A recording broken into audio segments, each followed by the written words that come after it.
You Gentiles, by Maurice Samuel, printed by CPA Books. Chapter 1. The Question. These last 10 years and more, I have been asking myself, with increasing urgency, a number of questions. Is there any special significance in the distinction that I have so long cherished, the distinction between Jew and Gentile, not to be found in the class of distinctions implied in, quote, American foreigner or Englishman foreigner?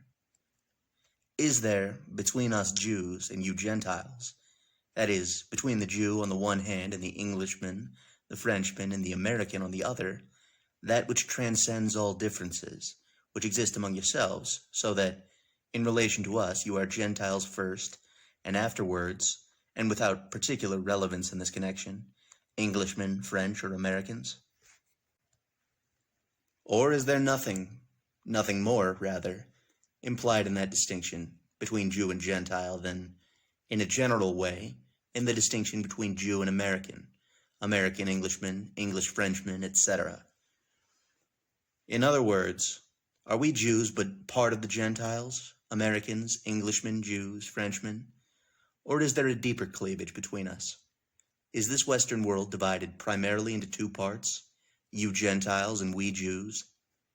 From the outset, I shall be asked, even if you suspect the existence of such a primal cleavage, beyond the reach of ordinary national or racial classifications, what purpose can you have in urging it upon the attention of the world? Has it any practical application?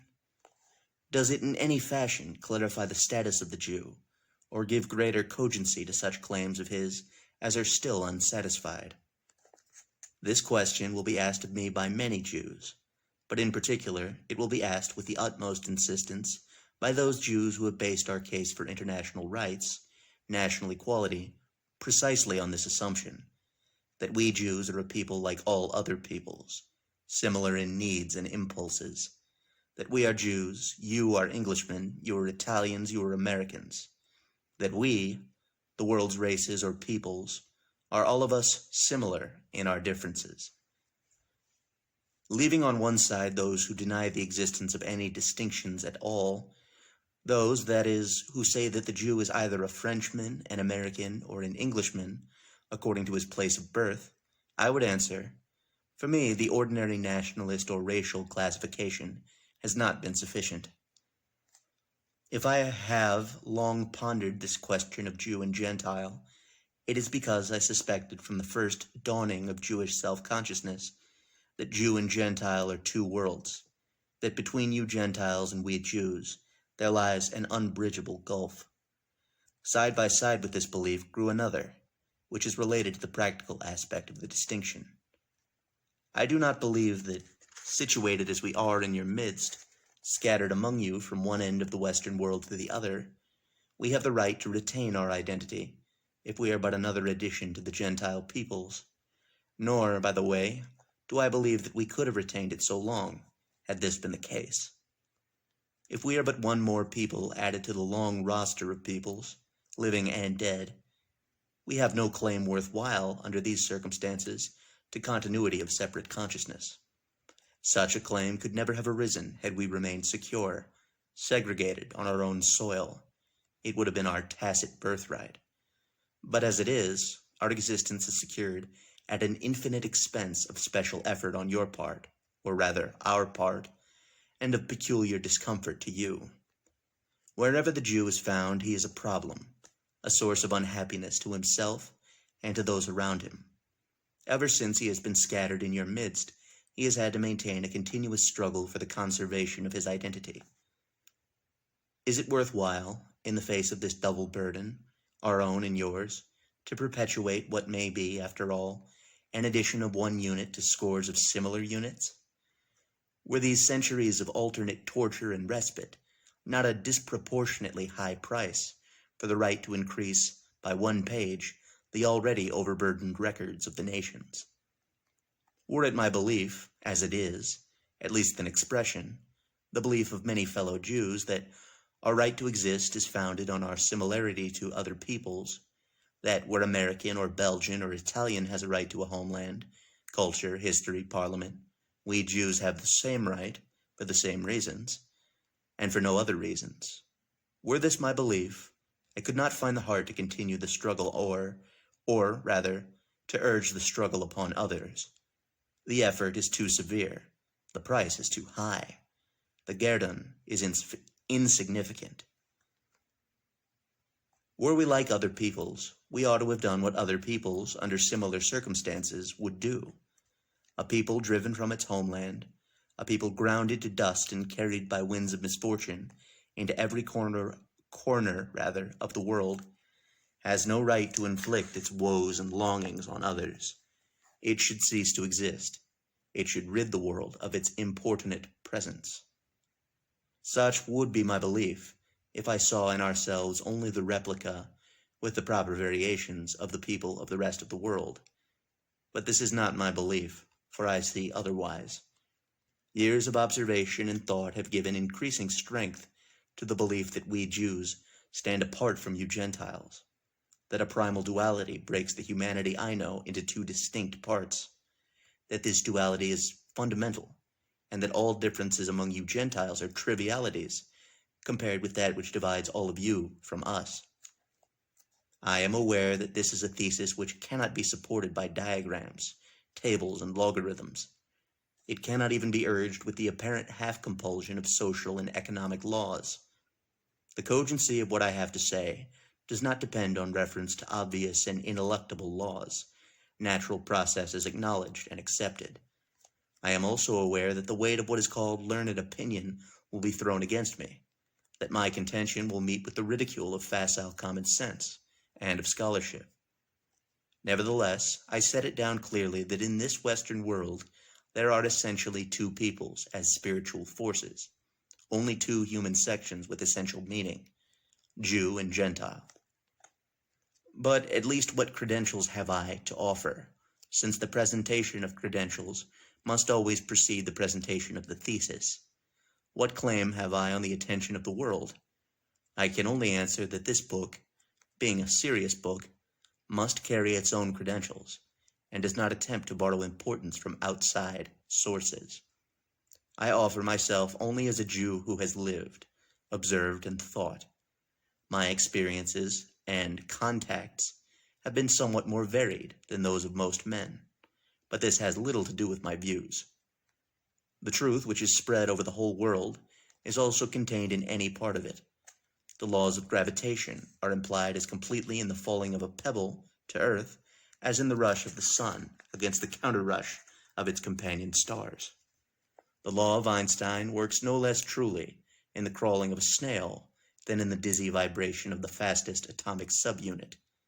These laws are more easily observed in the one set of cases than in the other. That is all. If I have touched the truth, it has been primarily through contact with life, and I have regarded books as but a class of living things, to be observed and interpreted and placed in their setting. Life itself, observation of men and women, singly and in masses, a knowledge of their works, among which books are important, a feeling for their desires, perception of their intent in cities, laws, theaters, games, wars, all this has brought me to the conception that I shall set forth. All scholarship, particularly that scholarship which deals with the manifestations of man's desires and fears, consists of unauthoritative marginal notes, which are of interest chiefly as giving us some insight into the nature of those who jotted them down. It does no harm to know the history that is in books, but the only authentic history is around us. It is made daily in newspapers, theaters, meetings, election campaigns. And it is less valuable to know what the waiter said at Simplicissimus Cabaret in Vienna when I was there 3 years ago than to know what Terence reports a slave to have said in Rome, where he was there 2,000 years ago. What if my neighbor, the professor, reads Greek rather less fluently than did a certain thick-witted Athenian citizen who lived in the time of Pericles, and by no means as well as I read English? Is that proof of wisdom or understanding? And supposing my neighbor on the other side, the famous professor of history, knows rather less about the Peloponnesian War than the intelligent college student knows about the World War? Is that professor therefore wiser than most men? Is his opinion on life more valuable? And supposing another scholar purports to tell us what the ancient Egyptians believed, and from his account of this dead religion pretends to teach the secrets of faith. Can he tell me what John Doe or Isaac Levy believes?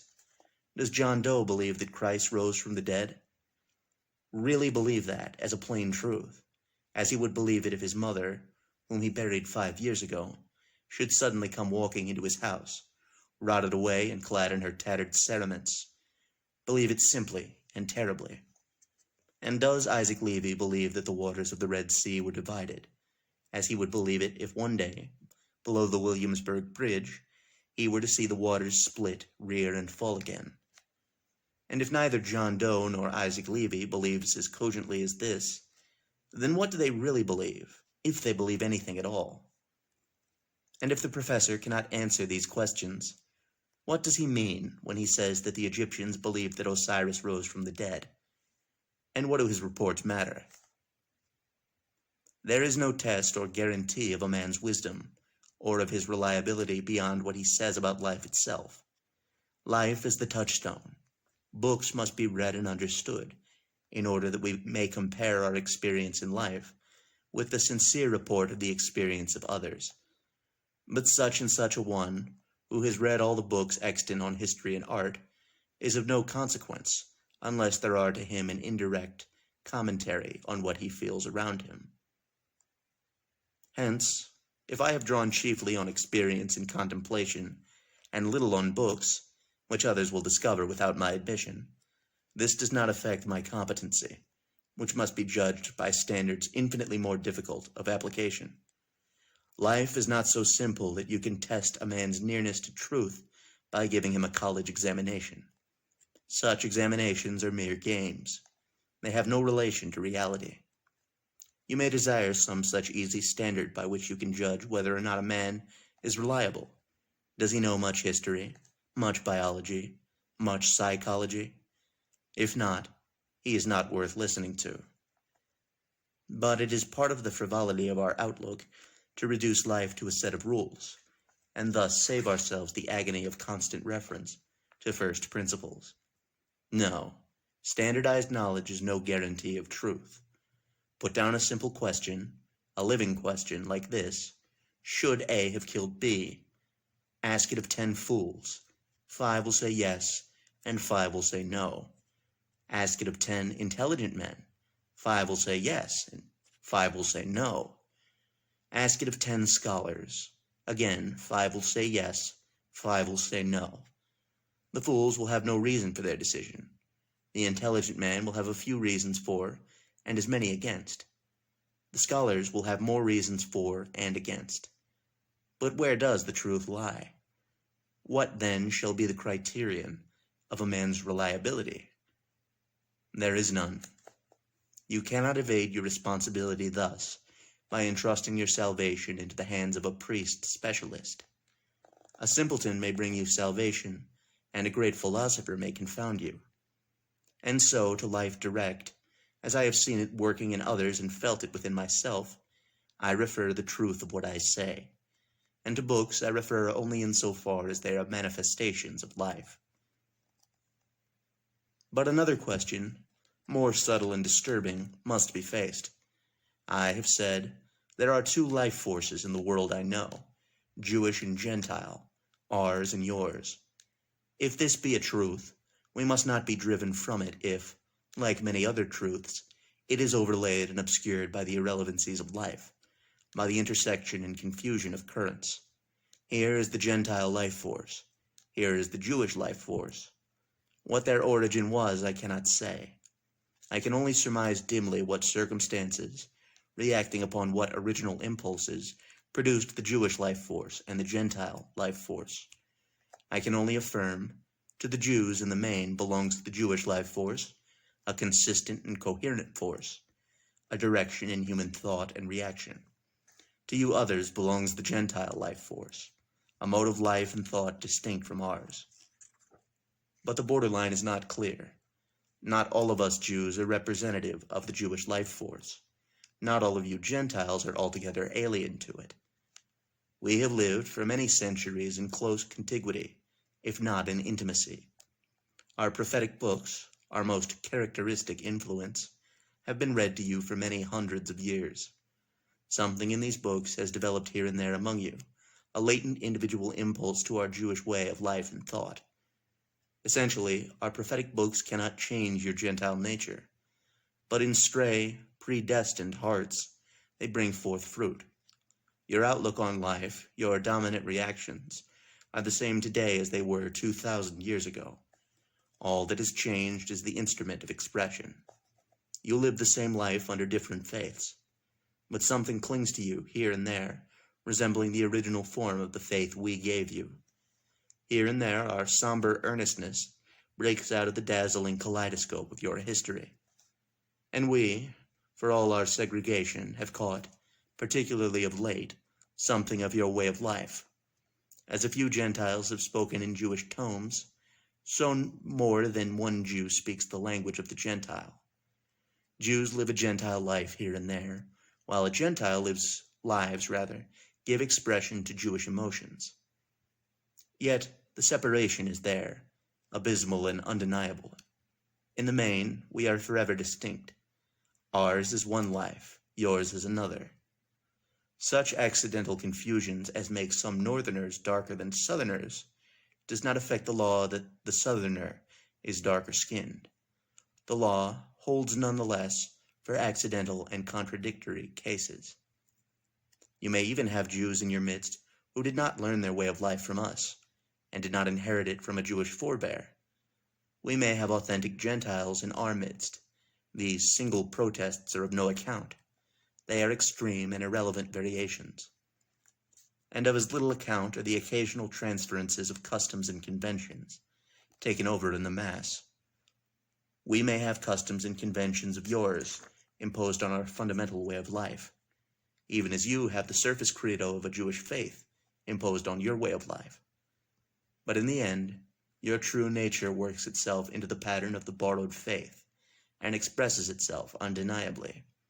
So we, borrowing from you, finally assimilate the loan, and in time make it essentially ours. Beyond all these irrelevancies, which hide at times but do not change the issue, lies that clear and fateful division of life, Jewish and Gentile. Because I have mingled intimately with the Jewish world, and with the Gentile world, I know well how easily exceptions obscure the rule, but I know just as well the unsounded abyss between us. What I have learned in your midst stands in my mind sharply severed from what I have learned in the midst of my people. I listen to your life, to the brilliant chorus which goes up from lands, governments, cities, books, churches, and moralities, and in my mind, I can no more confuse it with the tone of Jewish life than I could confuse the roaring of a tempest with the deliberate utterance of the still, small voice. I repeat, it is of life that I speak, of masses of men and women, of the things they say and do, of their daily selves as I have known them. It is of life at first hand that I speak, of yourselves as you are in masses, and singly of my own people as I know them. My conviction came first from this contact, and from meditation on its meaning. I have learned this belief of mine not in books, not in history, but in Manchester, Paris, Berlin, Vienna, and New York. So Gentiles, I concluded, have a way of living and thinking wherever they may be.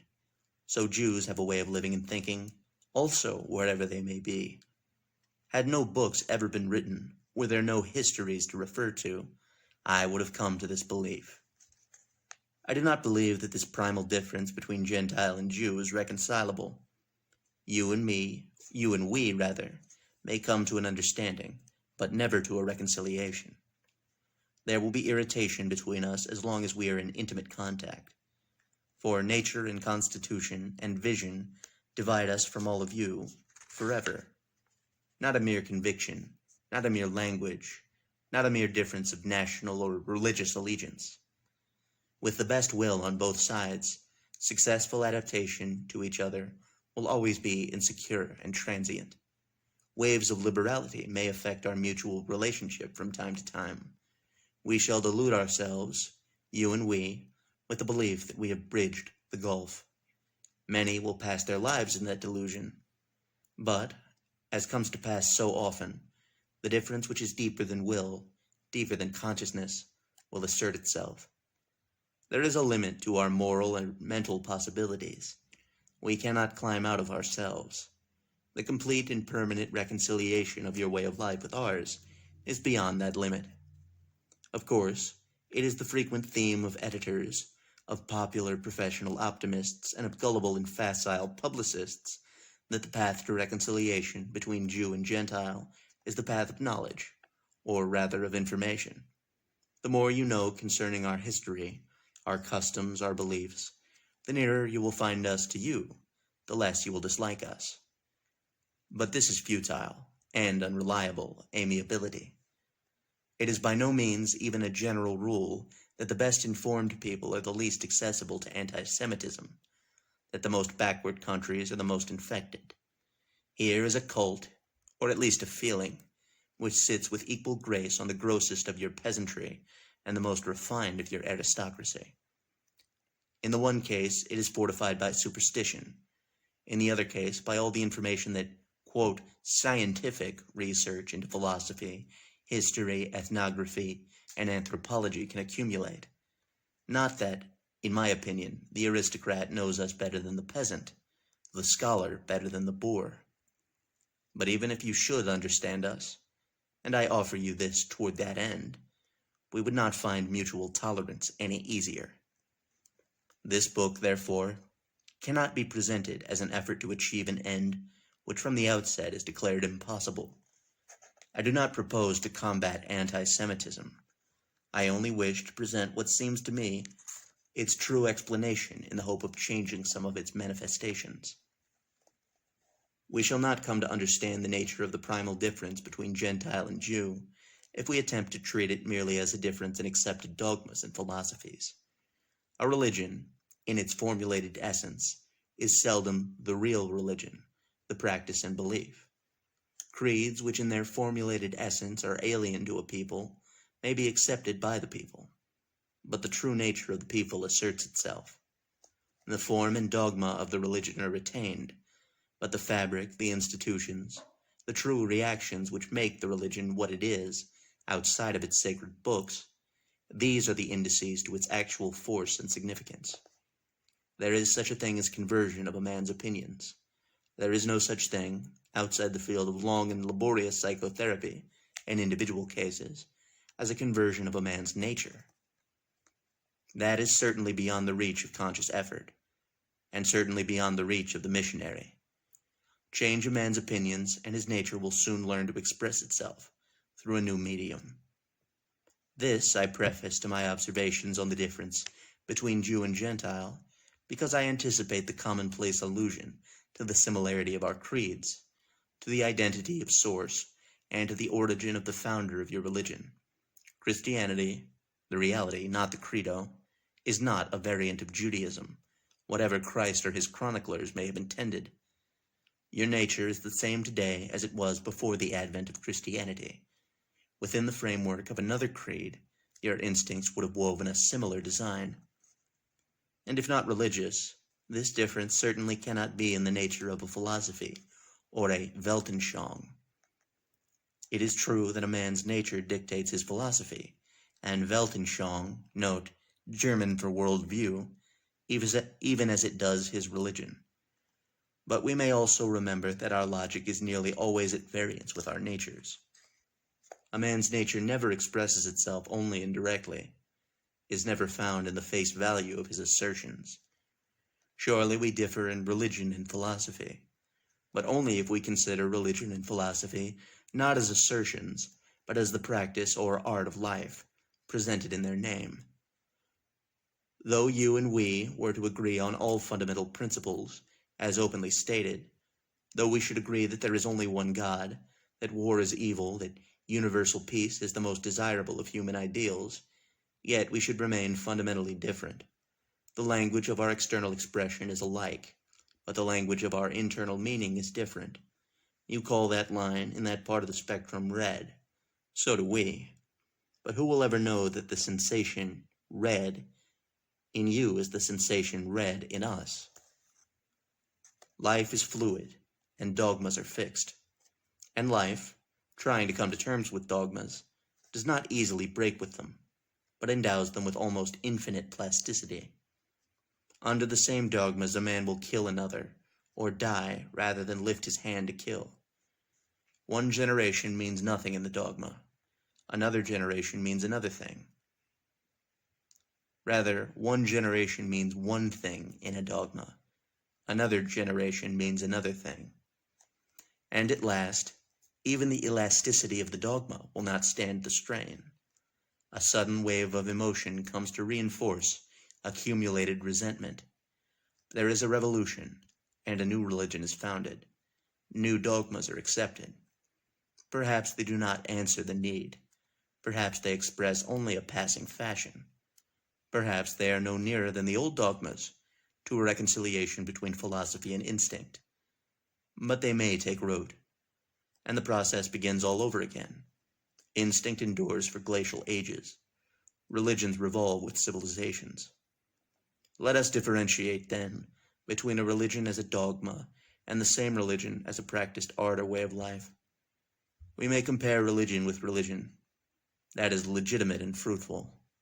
But let us, in so doing, compare dogma with dogma, practice with practice. And even when we treat of dogma, let us be careful to distinguish between the dogma as proclaimed and the dogma as it is transmuted by the emotions.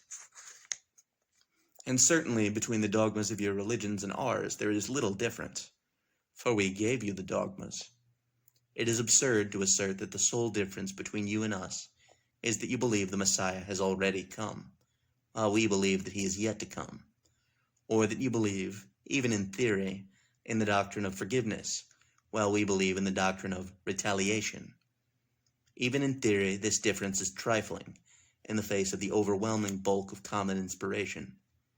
The difference between us is abysmal. It is not a disagreement about a historic fact, or about a commandment which neither of us observes. In some of these dogmatic disagreements, we may find the key to our differences. They do not constitute the difference. A few of them, those which have not been stretched to accommodate your instincts, but express them readily, were caused by the difference between us. They did not cause it.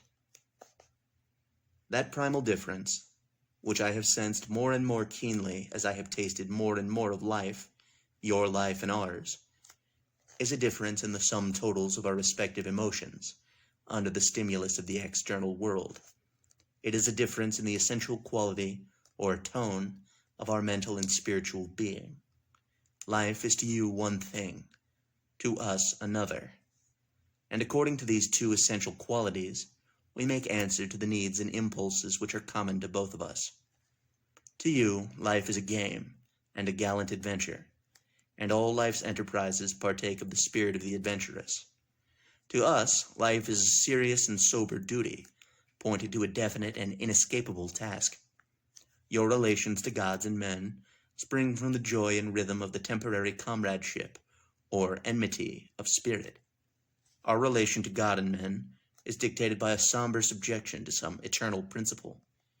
Your way of life, your moralities and codes, are the rules of the game, none the less severe or exacting for that, but not inspired by a sense of fundamental purposefulness. Our way of life, our morality and code, do not refer to temporary rules, which govern a temporary and trivial pastime. They are inspired by a belief, a true belief, a belief which reaches below assertion into instinctive reaction, in the eternal quality of human endeavor. To you, morality is the right thing. To us, morality is right.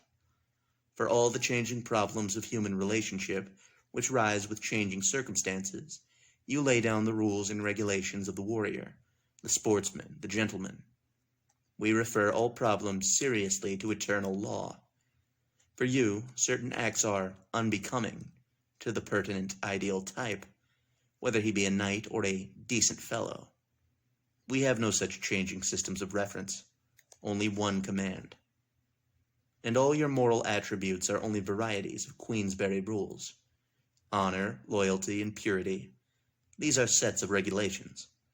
The best of you will not swerve from them. You will die in their defense, like the gallant gentleman you are. But you will not brook the question whether your system of honor is founded on right, whether loyalty has relation to intelligence, whether purity has relation to the state of mind. Honor means but one thing, to do the honorable thing, whether it be honor in dueling, honor among thieves, honor of women. Loyalty means the quality of being loyal, independent of right or wrong. Purity means the chastity of the body, or the denial of desire. As such, it is related to the game, not to God. For us, these distinctions do not exist, for we are serious in our intentions. We will not accept your rules because we do not understand them. Right and wrong is the only distinction we are fitted by our nature to appreciate. We are puzzled by your punctilios, your quaint distinctions, your gentlemen's comme il faut. We are amazed when you fight for them. We are struck dumb when you die for them, a song on your lips. Not that we do not know how to die for a cause, but we must die for a serious cause, for a reason, for right, for God. Not for a slogan without meaning, for a symbol for its own sake, for a rule for its own sake. We will die for the right, not for the right thing. This difference in behavior and reaction springs from something much more earnest and significant than a difference in beliefs. It springs from a difference in our biological equipment. It does not argue the inferiority of the one or the other. It is a difference in the taking of life which cannot be argued. You have your way of life, we ours. In your system of life, we are essentially without honor.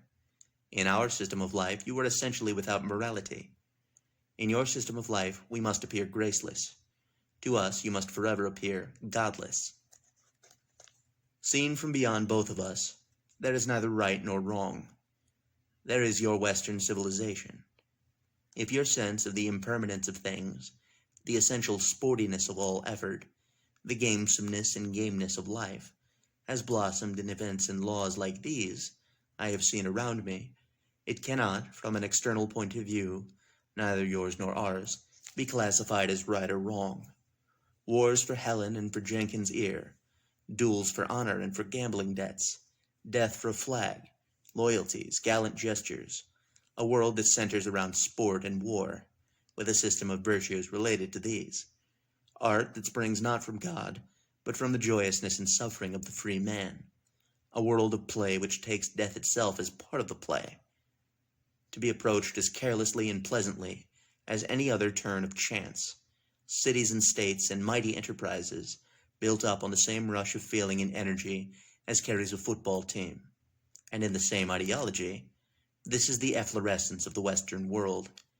It has a magnificent, evanescent beauty.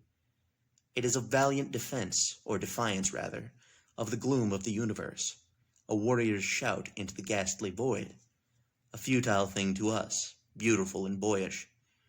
For all its inconsistencies and failures within itself, it has a charm and rhythm which are unknown to us. We could never have built a world like yours. The efflorescence of our life, given free room, is profoundly different. We have none of this joyous, gamesomeness. We fight and suffer and die, even as we labor and create, not in sport and not under the rules of sport, but in the feeling and belief that we are part of an eternal process. We cannot have art such as you have, a free and careless lyrical beauty, songs and epics.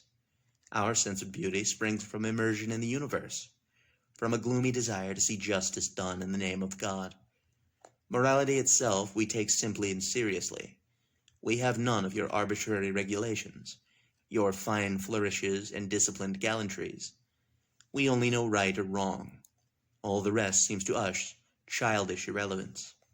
When God speaks in us, when his overwhelming will drives us to utterance, we are great. Otherwise we are futile. With you, there cannot be a question of futility. We belong to the one mastering God. You belong to the republic of playful gods. These are two ways of life, each utterly alien to the other. Each has its place in the world, but they cannot flourish in the same soil. They cannot remain in contact without antagonism. Though to life itself each way is a perfect utterance, to each other they are enemies. Chapter 2. Sport. The most amazing thing in your life, the most in contrast with ours, is its sport. By this I do not mean simply your fondness for physical exercise, your physical exuberance, but the psychological and social institutionalization of sport, its organization, its predominant role as the outlet and expression of your spiritual energies. I will not go into the history of sports among you, contrasting it with its absence from our records and emotions.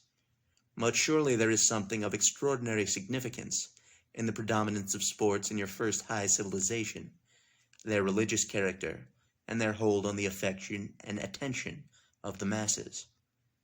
That the overwhelming significance of this manifestation of life has been ignored is due essentially to the pomposity of historians, who care for dignity and so-called scholarship more than for truth, and who, often lacking the shrewdness, insight, cynicism, craftiness, vulgarity, affection, and live wireness, in brief, the worldliness, to understand what is going on around them in newspapers, politics, and movements, think they can nevertheless understand history, which they seem to regard not as yesterday's acts of the people around them today, but as a detached and peculiar system, inaccessible to ordinary and uncultured intelligence.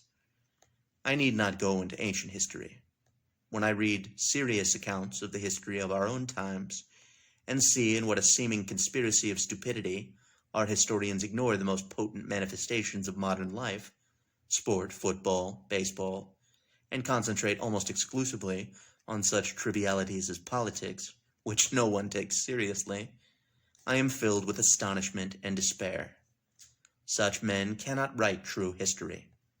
But some records there are, and however small the attention which, quote, serious historians have given to this, we must feel that the chief free passion, that is, the chief passion not inevitably aroused by the struggle for existence, the chief spiritual passion, was sport. Witness the elaborate religious celebration of sporting events built on athletic contests. Witness the adulation, the love, that was poured out to athletic prodigies. Witness the dedication of the highest, most inspired talents to their glorification. Witness the tremendous mass passions enlisted in sporting events in Athens, in Rome, in Byzantium, and elsewhere. But in this regard, as in most others, history is by far less important than contact with life. I need not study history or read books to know what sport means to you. I have only to feel the emotions around me, read your newspapers, watch the records of your universities. The most certain, the most consistent, the most sustained and intense free emotion in your life is sport. And when here in America, as indeed elsewhere too, some of your professors and educationalists deplore and condemn the preponderating role of sport in the schools, they fail to understand your spirit. Your spirit is sport, particularly your young men, who are not yet absorbed in the struggle for existence, and whose emotions are therefore for the largest part free, must find in sport, in games, in contests, the most satisfactory expression of their instincts. For the most part, of course, both professor and public, despite occasional jokes at their own expense, and at the expense of the institution, sympathize with the attitude of the young, and encourage it not only by their energetic interest in organized sport outside, but by the passionate attention with which they follow the sporting records of the colleges. It is a commonplace that the scholastic achievements of the universities are both unintelligible and uninteresting to the vast mass of graduates, and that academic work can in no wise compete with athletic achievement in taking the heart and interest both of these and of the general public. And even those who can understand the content of scholastic achievement are also drawn more powerfully towards sporting achievement. I do not agree at all with the few critics of your universities who see in this state of affairs the decline of the spirit of the country and of its educators. This state of affairs is not decadence, but the full and vigorous blossoming of your spirit. This is your way of life. The contention of the majority of your educators, that the moral instinct is trained on the football and baseball field, in boxing, rowing, wrestling, and other contests, is a true one, is truer, perhaps, than most of them realize. Your ideal morality is a sporting morality. The intense discipline of the game, the spirit of fair play, the qualities of endurance, of good humor, of conventionalized seriousness in effort, of loyalty, of struggle without malice or bitterness, of readiness to forget like a sport, all these are brought out in their sheerest and cleanest starkness in well-organized and closely regulated college sports. And on the experiences and lessons which these sports imply, your entire spiritual life is inevitably founded. It is therefore unjust to treat this aspect of your life flippantly.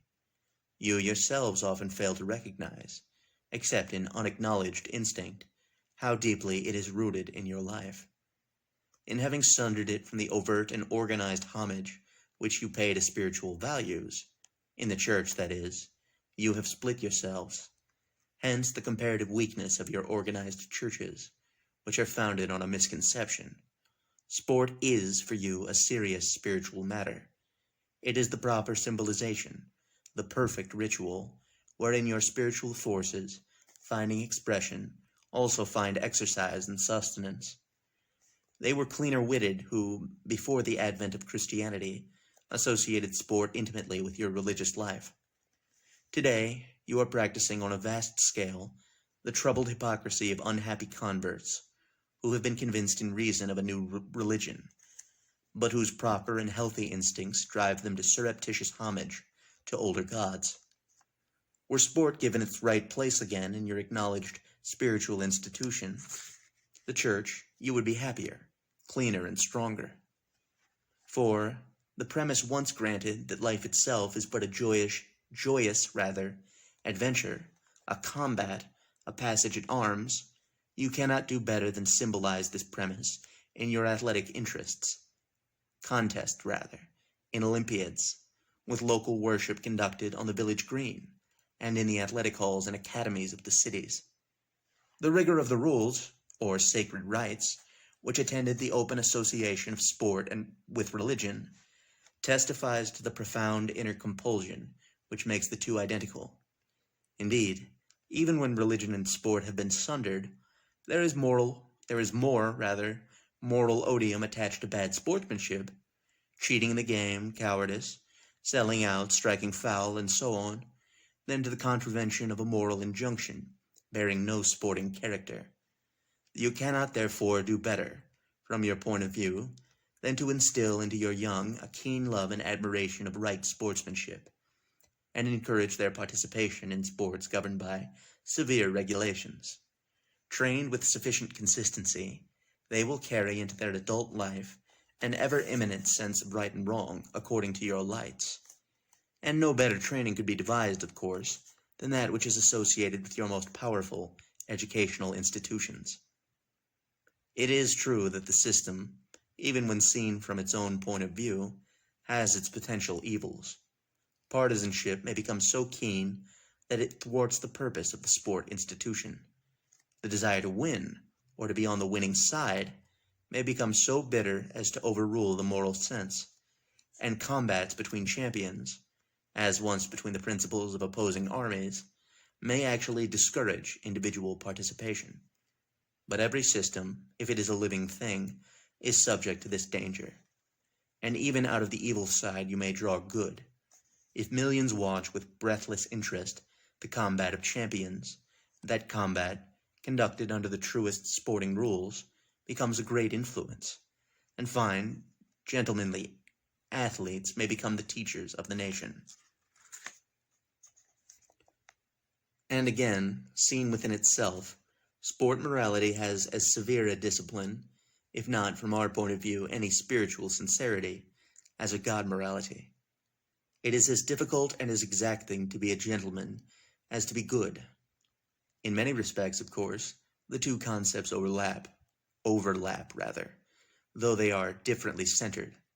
Both call for restraint, for consideration of rules. Both are an advance on moral anarchy. In thus characterizing your ethical concepts, I have already indicated the essential difference which separates them from ours. There is no touch of sport morality in our way of life, in our problems of human relationship.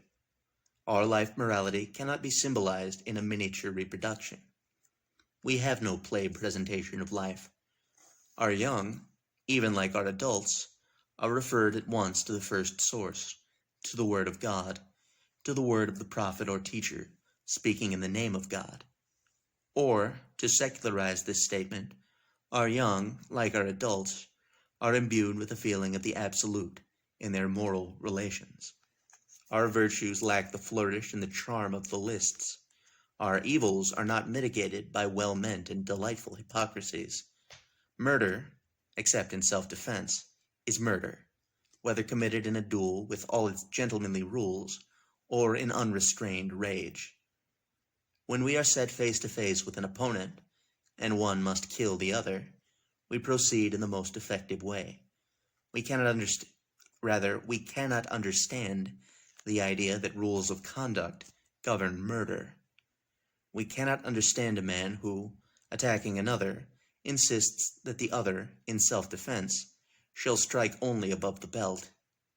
That strange character, the gentleman thief, the gallant and appealing desperado, who recurs with such significant frequency in your fine and popular literature, perhaps points my meaning best.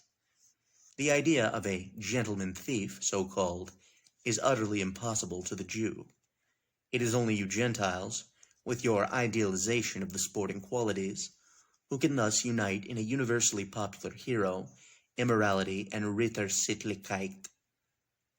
It is probable, of course, that the majority of your Robin Hoods and Claude Duvals were nothing but low ruffians, devoid even of chivalry.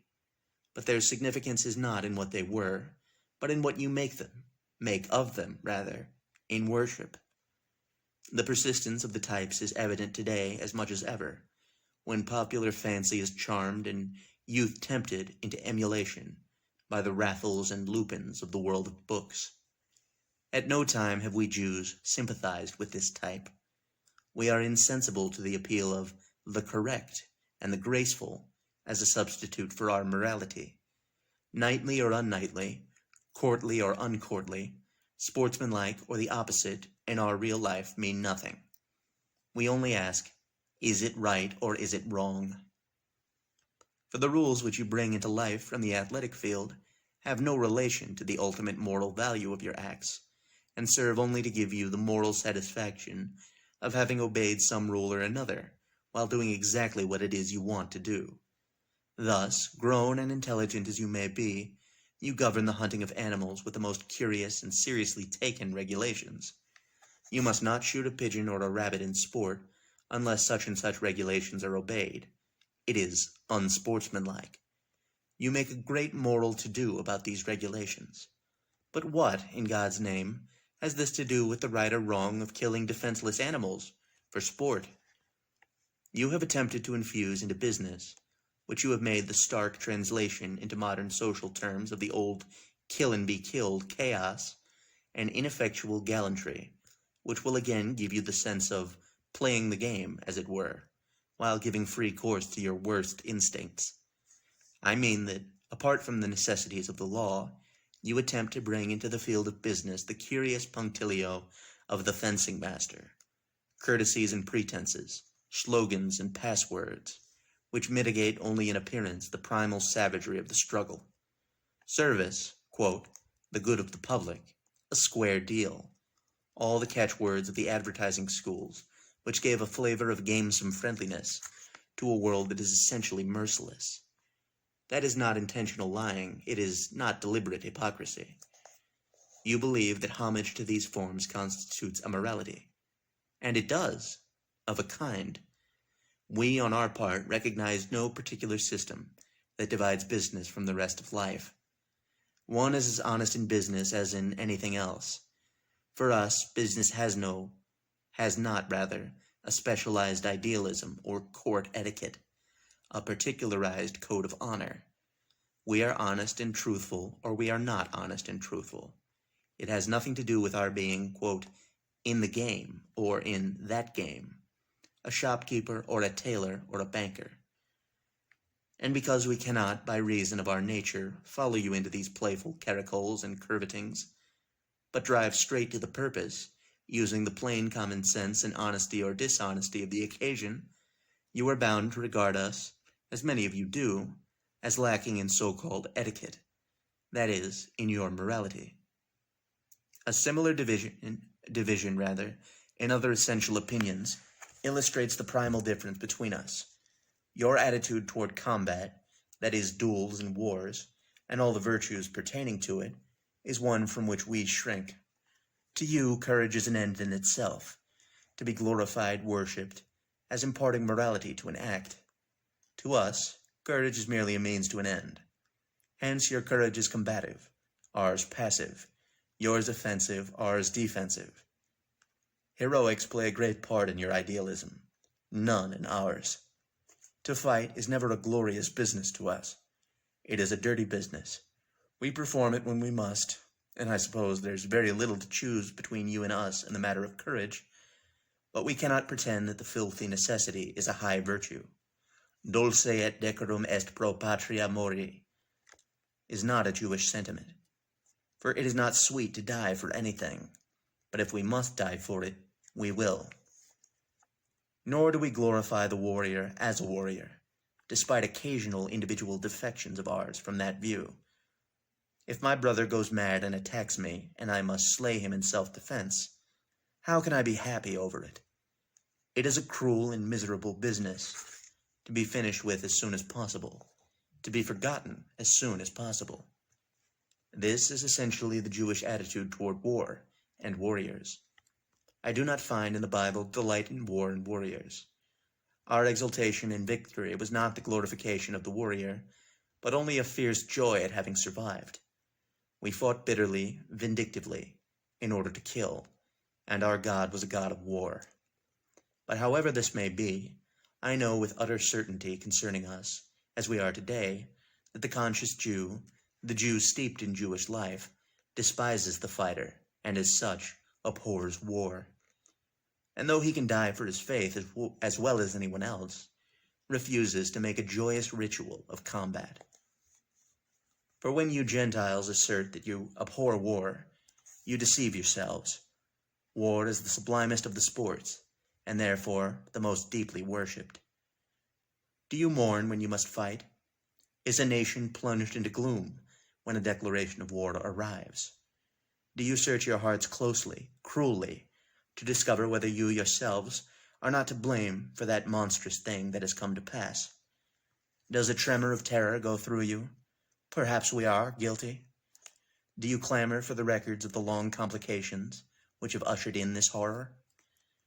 Do you go to your task of defense or offense darkly, grimly, bitterly?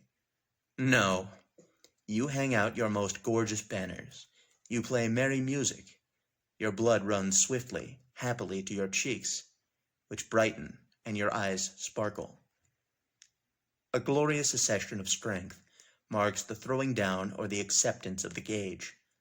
From end to end of the land the tidings ring out, and every man and woman of metal, every red-blooded man and woman, itches for a hand in it. Let me say clearly that I do not think all of you are fighting heroes. I have no doubt that millions of you, in every country, went to war reluctantly. But this does not contradict my contention. It only means that millions of you are not capable of living up to the ideal morality which you cherish. But even the greatest coward, even the most unwilling conscript, toys, in his emotions, with the adventures and the triumphs of war.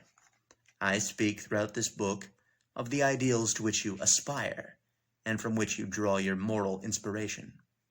And it is certain that war itself, independently of all aims and justifications, is a prime necessity to you, and a declaration of war is the long-awaited signal of release, greeted with extravagant and hysterical joy.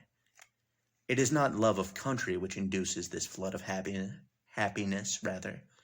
It is combat, the glory of sport, the game, the magnificence of the greatest of all contests. Again, they were cleaner-witted, those of you who declared openly and frankly that war is the natural pursuit of noblemen and of kings. The highest and most life-passionate among you, the most exalted, were to be dedicated above all others to your way of life. Conversely, the basest among you were accounted as unworthy of admittance into the splendid company of warriors. The scullion must not dare to aspire to combative distinction. Today, as of old, you have nothing but contempt, revealed in its true intensity in time of war, for the true pacifist. Your nature is today what it was 1,000 years ago. Quote, in the somber obstinacy of the British worker still survives the tacit rage of the Scandinavian berserker, unquote. And vain and futile and foolish are all these efforts to dam up and to choke out the extremest and most cherished outlet of your natural instinct. But in war, as in all other games of life, you satisfy your morality by means of amazing punctilios. To kill thus leaves you clean. To kill otherwise is ungentlemanly. To kill thus, rather, leaves you clean. To kill otherwise is ungentlemanly. In a few of these fine points in the conduct of war and of duels, there may lurk some true moral significance.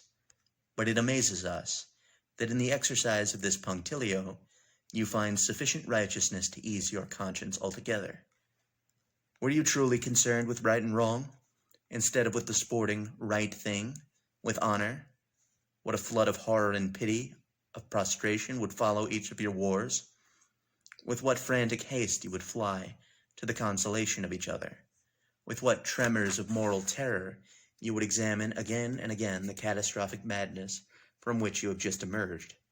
Merciful God! You have just slain 10,000, 100,000 men, fathers and sons. In the red rage of combat you have disemboweled them, suffocated them, drowned them, torn them limb from limb, blinded them. 1,000,000 loving parents, children, friends, have wakened, sweating in the night, out of a terrible vision of the last despairs, of contracted, screaming agonies. And now, when it is over, do you run to your churches, and with streaming eyes fling yourselves at the foot of the priest and altar, terrified lest the murder you have committed might have been avoided, lest at least some of the guilt rest upon your head? For surely, if even the faintest stain of culpability, the minutest blot, a grain, an all but invisible fleck, an oversight, momentary impatience, pride, carelessness, leave you not utterly, utterly, utterly blameless, you have no need of all the divine compassion, all the infinite forgiveness of God. But your wars have never ended, since history records them, save with the same outbursts of pride and insolence as began them. Was there ever a Te Deum turned into a cry of mea culpa? Was ever a war entered in a history book, save as a glorious adventure, glorious in victory, glorious in disaster? And even if, after 100 years, a historian here and there dares tarnish the stainless records of your purposes with a single plausible doubt, was there ever an awakening of guilt, 1,000th part as strong as the awakening of pride and happiness, which accompanies the recalling of the exploits of any war, however remote? You have just passed through the wildest and most universal of all wars. Search your memories and your press well. Where was the hushed humility, the awe, the shuddering amazement which should have fallen on the world when the armistice was declared? Did you not straightway send forth emissaries to bargain and barter, to accuse and to denounce? And above all, to maintain your national dignity? What dignity, pray? What was left of dignity to a single one of you? What was left of decency to any who had joined in the furious and blasphemous revelries of those 5 years? You hate war? Nonsense. You enjoy it. If, in the passing tiredness which follows the strenuous exertion, you pause a while to reflect, you do not dare to think into the root causes and evils, lest indeed you make war impossible. You tinker with a few regulations, gas laws, Flammenwerfer rules, armed and unarmed ships, and similarly futile trivialities. You call each other bad sports, and a day later you are prepared, if the occasion offers, to embark again on the exhilarating enterprise. Yet I say, for all this, you can never be guilty in your own eyes, not one of you. Denunciation can only come from one who does not share your morality. Your conscience cannot be seared, for you have done no wrong. War is the high mark of your life, the true and triumphant expression of your instincts. And therefore, whatever church and religion may preach in the intervals between actual fighting, you remember all your wars with wistful and longing pride as the greatest events in your existence. The splendor of war, in preparation and in action and in recollection, in the rhythm of training armies, in the frantic excitement of battle, in the glorious commemoration of monument and song and tapestry, is the flower of your civilization, material and spiritual. In nothing are you as efficient as in war, in nothing as true to yourselves. Strained to the utmost in this terrific game, your splendid faculties find full and vehement exercise. And whosoever from under the shadow of God upbraids you and discourages you is your eternal enemy. I cannot undertake, while developing this theme, to answer all the objections which occur even to me.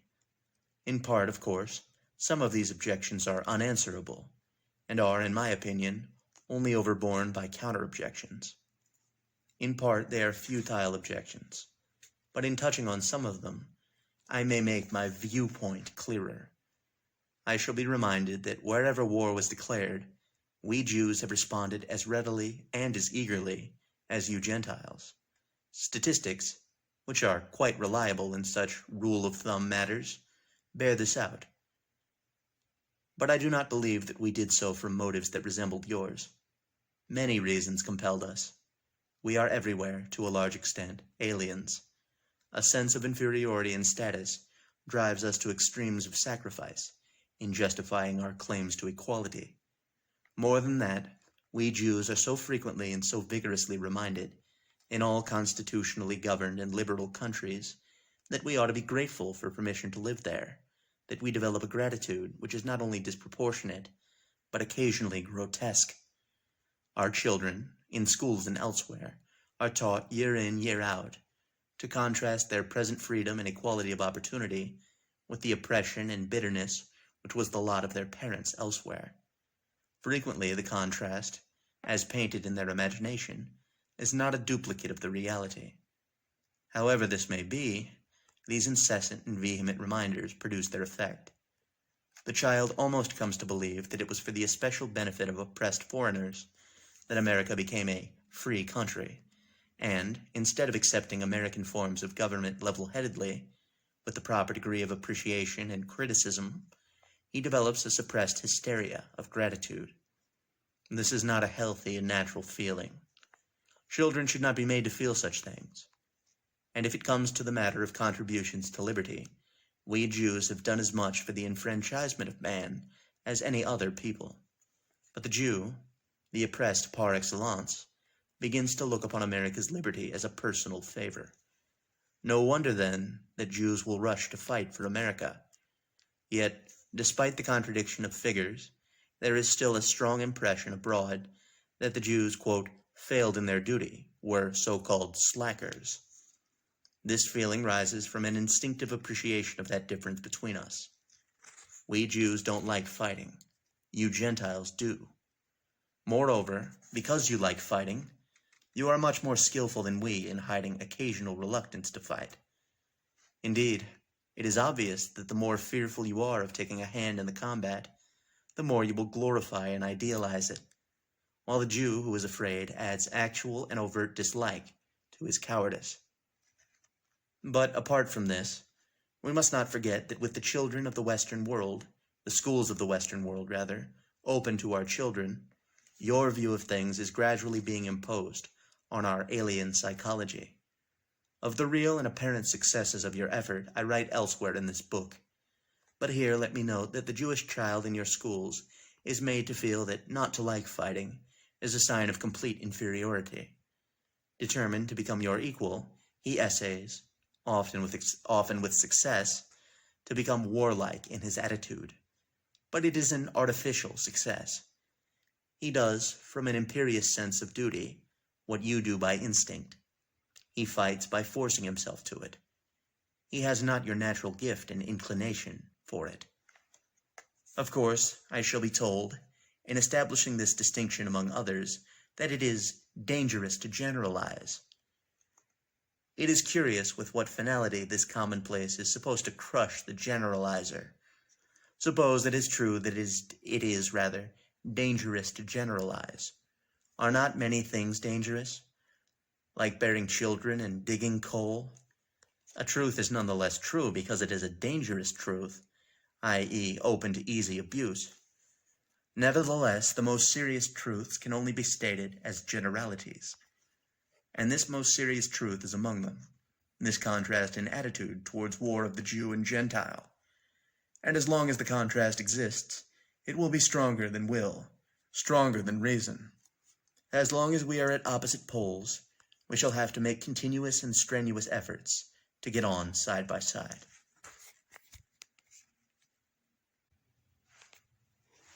Chapter 3. Gods.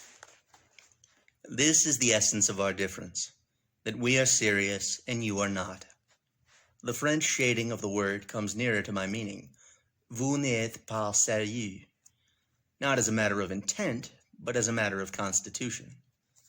This lack of seriousness, thus uttering itself in your ethics, and governing the character of your relations to each other, must also govern your religion, your symbolized relations with the universe. And I have always felt, in contemplating your religious experiences and declarations, the same alienation from them as from your morality. Your feeling for Godhead partakes of the imaginative and lyrical playfulness which is your essential nature, and whatever may be the formal creed in which your feelings are wrapped, their true nature cannot be hidden. You Gentiles are essentially polytheists, and to some extent, idol worshippers. We Jews are essentially monotheists. I would assert that even if it were not known, that we have been singled out for centuries by our obstinate monotheism, I would assert it on the basis of my observations of the worlds that I have known. Monotheism is a desperate and overwhelming creed. It can be the expression of none but the most serious natures. It is a fundamental creed which engulfs individual and mass in an unfathomable sea of unity. In monotheism, there is no room left for individual prides and distinctions, no room for joyful assertiveness. Monotheism means infinite absolutism, the crushing triumph of the one, the crushing annihilation of the ones.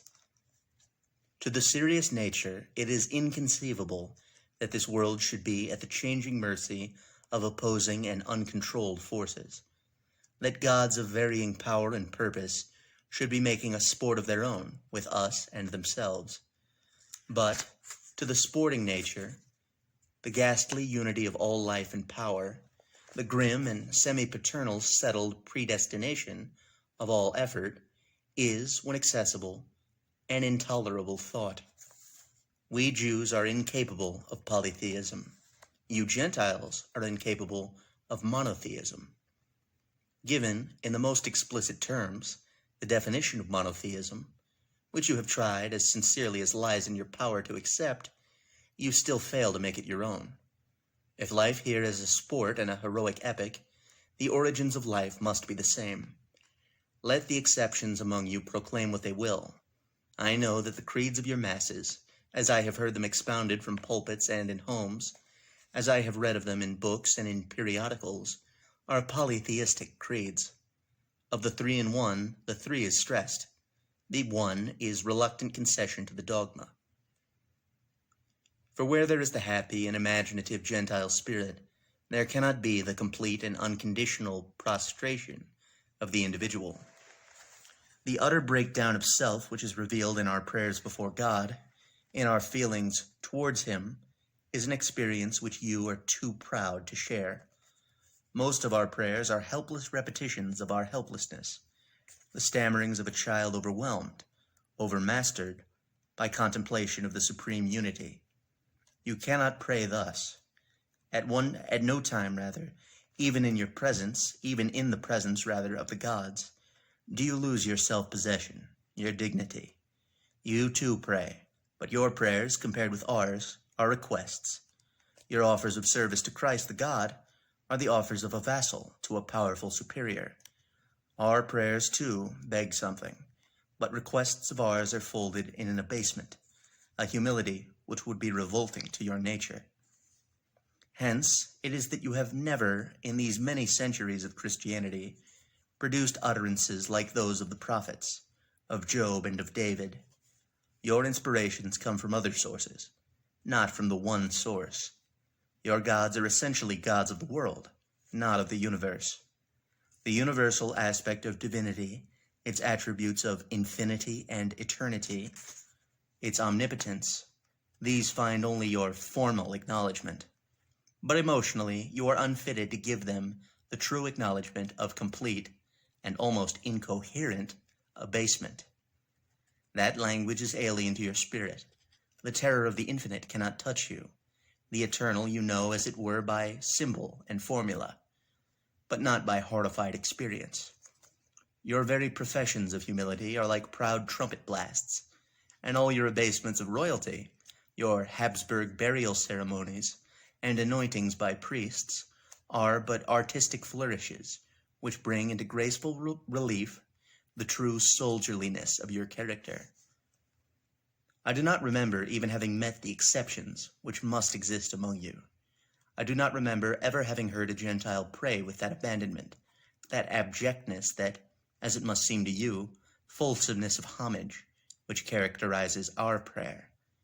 Only they who, like us, are broken under the burden of realization of the infinite can pray thus. Only they who in dreams and in waking ecstasies, and above all in instinct, have been touched with the rage of the undeniable power, can utter such adoration as ours. Our very anthropomorphisms reflect the difference in our spirit. With our personified God, we hold speech such as you would never hold. When we translate infinite extent into infinite individual power, we shadow forth a being, charged with an intensity of existence, a concentration of life and force, which you are unable to apprehend, being too free in spirit to attribute to any outside force such untrammeled and unapproachable tyranny. So your gods, too, are playthings, higher powers in the tempestuous game of life. All your mythologies were tales of adventure, for your very gods, are not serious. And most fascinating are the tales of these gods, which you fashioned when your first brilliant blossoming in Greece started out of your turbulent soil. Who could conceive of, the mythology of Greece as a product of the Jewish people? That grace, that sunny charm, that adventurousness, that quarrelsomeness. Could gods like these have sprung from us? The emptiness of life and space and time brought forth out of your free and bounding imagination a host of beings, which you imagined with infinite loveliness in stone. One God for heaven, and one for the bowels of the earth, and one for the sea, and gods for music and tragedy, gods for commerce and for voyaging. Was not this charming game, or a charming game, a game of children? Can anyone say that this was a serious and desperate attempt to become, in concept, one with the universal spirit of life? Compare with this our own first gropings, our own first clumsy expression of the universal spirit, which sought utterance in us. Even as an absolute tribal ruler, our God was one, was master, a serious God. And out of that God unity, which we felt even in our primitive limitations, grew at last that concept which touched with undying ecstasy the lips of our prophets, and cast over the life of the entire people, for all time, the shadow of omnipresence and omnipotence. Even when our God was a jealous God, his jealousy was absolute. He would brook no homage but to him, no acknowledgement but of him. But the jealousies of your gods were only the jealousies of sport. They did not seek universal mastery and exclusiveness, only superiority. To be primus inter pares was the ambition of your gods, with mastery each in his own domain. But our gods sought universal dominion in our hearts. Such dominion as made all other homage inconceivable. Your gods gave you loveliness and joy, and battle. You liked your gods and served them with alternating loyalties. You pitted one against the other, appealed from one to the other, plotted with one against the other. Your gods were kings and princelings, mightier than you and more splendid. But no god of yours was the king of kings in your soul. Your gods have never grown up, nor any single one among them. Nor have you grown into your god, but have always remained external, proud and warlike and free, paying homage as of old, but retaining the mastery over yourselves. You do not know of a God who is all, a God in whom you are, a God who has reduced you to the dust, to the infinitesimal, in whom you are breaking a foam, rather a breaking foam, a bubble on an infinite sea. It breaks, and it was born and is gone, forever and ever. And so, despite occasional exceptions, which I acknowledge freely, the dedication of all life, all being, to God's will and way, is alien to you. You are not naturally steeped in God. You salute him and bring him homage. Your relations with your gods are occasional, even if inevitable. But you cannot compare that with the immanence and the intimacy of Godhead in Jewish life. God is a commonplace experience in Jewish life. He is the tacit, continuous miracle of all our days and nights, thoughts and experience. We cannot conceive of a duality, religion and life, the sacred and the secular. A Jew is a Jew in everything, not merely in prayers and in synagogue. In the eyes of a pietist, a Jew who does not follow the rules and regulations of the synagogue, who even denies all dogma, is not a non-Jew. He is a bad Jew, a sinful and rebellious Jew. In the Orthodox world of Jewry, every act and incident is an acknowledged Jewish phenomenon. Acknowledged, that is, openly, by prayer. The whole day is saturated with God, or with Jewishness. Our Jewishness is not a creed. It is ourself, our totality. Indeed, it may be fairly said that the surest evidence of your lack of seriousness in religion is the fact that your religions are not national, that you are not compromised and dedicated en masse to the faith.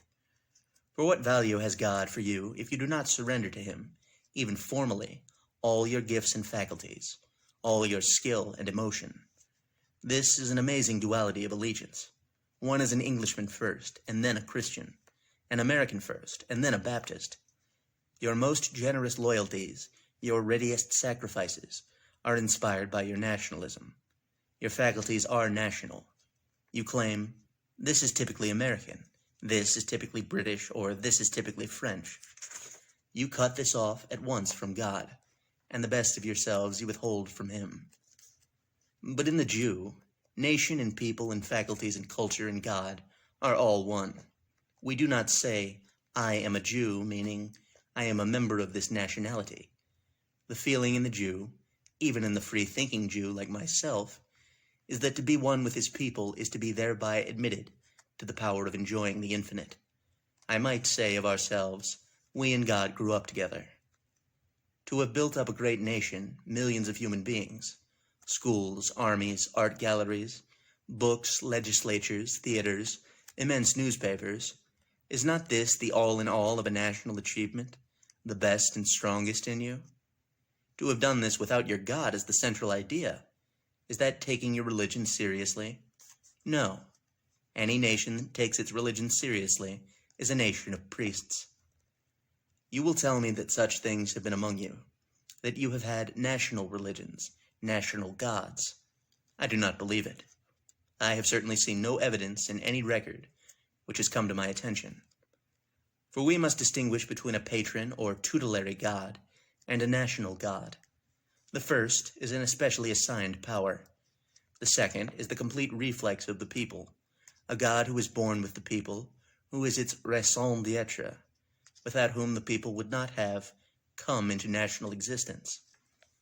You have had patron or appropriated gods. We have a national God.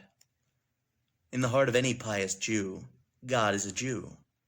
Is your God an Englishman or an American? There is no real contradiction, between this confessed anthropomorphism and my claim that we Jews alone understand and feel the universality of God. In anthropomorphism, we merely symbolize God. We reduce the infinite, temporarily, to tangible proportions. We make it accessible to daily reference. For neither we nor you can carry on the business of ordinary living on the plane of constant abstraction. It is not because of your anthropomorphism that I accuse your religious feelings of being trivial. It is because of the manner of your anthropomorphism. It is because of what your anthropomorphism produces. And thus, by natural reaction, we, in our anthropomorphism, are all the more personal because in our abstraction we are truly abstract. Because we alone are dedicated to the infinite, our God, when anthropomorphized, is our own God. I might say that there is no Jew who does not believe in God. The free-thinking Jews, the agnostic or atheistic Jews like myself, simply do not anthropomorphize him. In his religious emotions, the atheist Jew is as different from the atheist Gentile as the confessing Jew from the confessing Gentile Christian. For if God's the rationalized explanation of religious emotions, they differ in acceptance and denial, even as these emotions differ. And of course, by religious emotions, we mean only one aspect of all emotions. Your emotions, your life reactions, differ fundamentally from ours. Why, I cannot tell. But as in morality, you are freer, sporting and variegated, so your gods are many, varied and manly. And our gloomy and merciless monotheism, intolerant in abstraction and in personification, is the eternal enemy of your gods. Chapter 4. Utopia. The dreams of men concerning the latter days are a common index to their ideals of life, for no one will think of the future except as his own. These dreams, like their close kin, the night dream, are extraordinarily difficult of interpretation, much more difficult than the psychoanalyst would have us believe. But on occasions they are presented with unmistakable clarity and directness by the prophets. The functions of the prophet as a seer and a foreseer have been confounded for this reason. The true prophet sees into the ultimate longings of his group, longings which may even run counter to the day's desires. These ultimate longings are shifted into the far future, beyond the reach of temporal complications and compromises, and he that unveils a man's inmost longings wins credence as having foreseen the true finality of life. I have chosen Plato's Republic and our own Hebrew prophets as the basis of contrast between your dreams of the latter days and ours, between your longings for perfection and ours. I have chosen Plato because of all the seers who have sprung up in your midst. He is the most universally accepted, and of all utopias your thinkers refer to his most frequently. That is to say, he comes nearest to your desires. Hence, in discussing him, I am discussing you. I have used the phrase, of all the seers who have sprung up in your midst, because it is true that you still mention the Hebrew prophets more frequently than Plato. But it is of singular and final significance that as soon as you develop free intelligence and desire expression for it, you turn from our prophets to your own. The overwhelming bulk of your intelligent discussion of life and the end of life centers around the free philosophers or seers, and among these you have made Plato preeminent. Plato's analysis of the ideal life still approaches your dreams most intimately.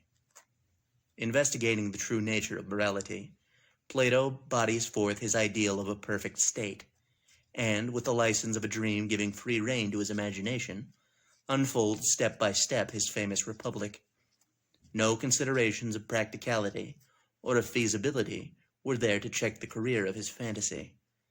The republic is to him life, as it should be, and as he would like to see it, the apotheosis of human aspiration.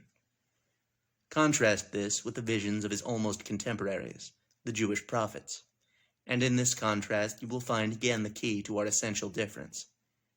The Republic of Plato is an institution, organized with infinite ingenuity and dedicated to the delights of the body and the mind. It draws its inspiration from the pure joie de vivre of the ideal man of perfect physical and psychic health. You would seek in vain that extraneous compulsion of a god which the Hebrews called inspiration. There is no somber passion driving to creation, no intolerant demands impossible of fulfillment. It is not God creating man in his mold, it is man creating God, or the gods, in his mold, gods that are companionable and comprehensible. He sets before you a pretty, intriguing little model, a city not too big to lose the characteristics of a city, which, sundered from the universal humanity, untouched by the universal hunger, restricts supreme good to the possession of a comfortably secluded group.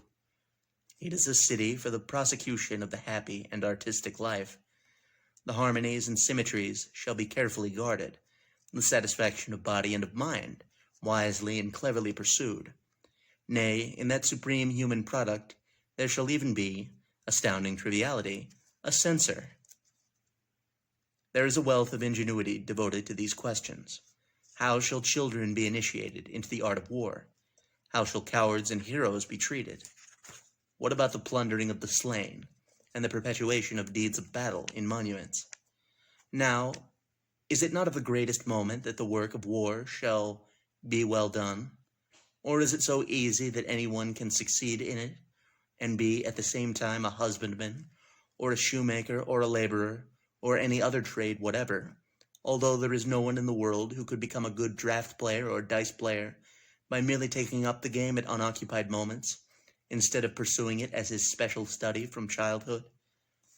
And will it be enough for a man merely to handle a shield, or any other of the arms and implements of war, to be straightway competent to play his part, while that very day in it is an engagement of heavy troops, or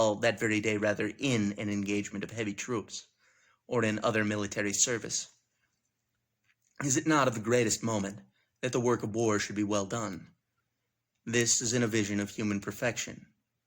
For it never occurs to Plato that perfection in humanity precludes the possibility of war. And treating of God, he says, surely God is good in reality, and is to be so represented. But what can we make of his ultimate good? Is not his good merely a good thing, as right is for you the right thing? And what can we make of his God when, after talking of the goodness and dignity of God, he goes on to talk of the gods, and of how the poets are to be arraigned for not treating them respectfully, in that they make them laugh, or portray them in undignified occupations and postures? Well does he say, the inquiry we are undertaking is no trivial one, but demands a keen sight. He does not say that it demands the aid of God, or a loving heart, or hunger after righteousness. But the very question of God is a trivial one, for, as one says in this book, it is urged neither evasion nor violence can succeed with the gods. Well, but if either they either do not exist, or do not concern themselves with the affairs of men, why need we concern ourselves to evade their observation? This graceful skepticism, which strikes the opening note of the book, sets the tone for the entire theme. What is justice? What, indeed? Does any man that loves true justice, and not the game of justice, ever ask this question? Can anyone truly believe that the subtlest and skillfulest analysis of justice will help one jot in creating love of justice, desire for justice? A vision of the perfection of mankind and children being trained for war. Contrast it with this.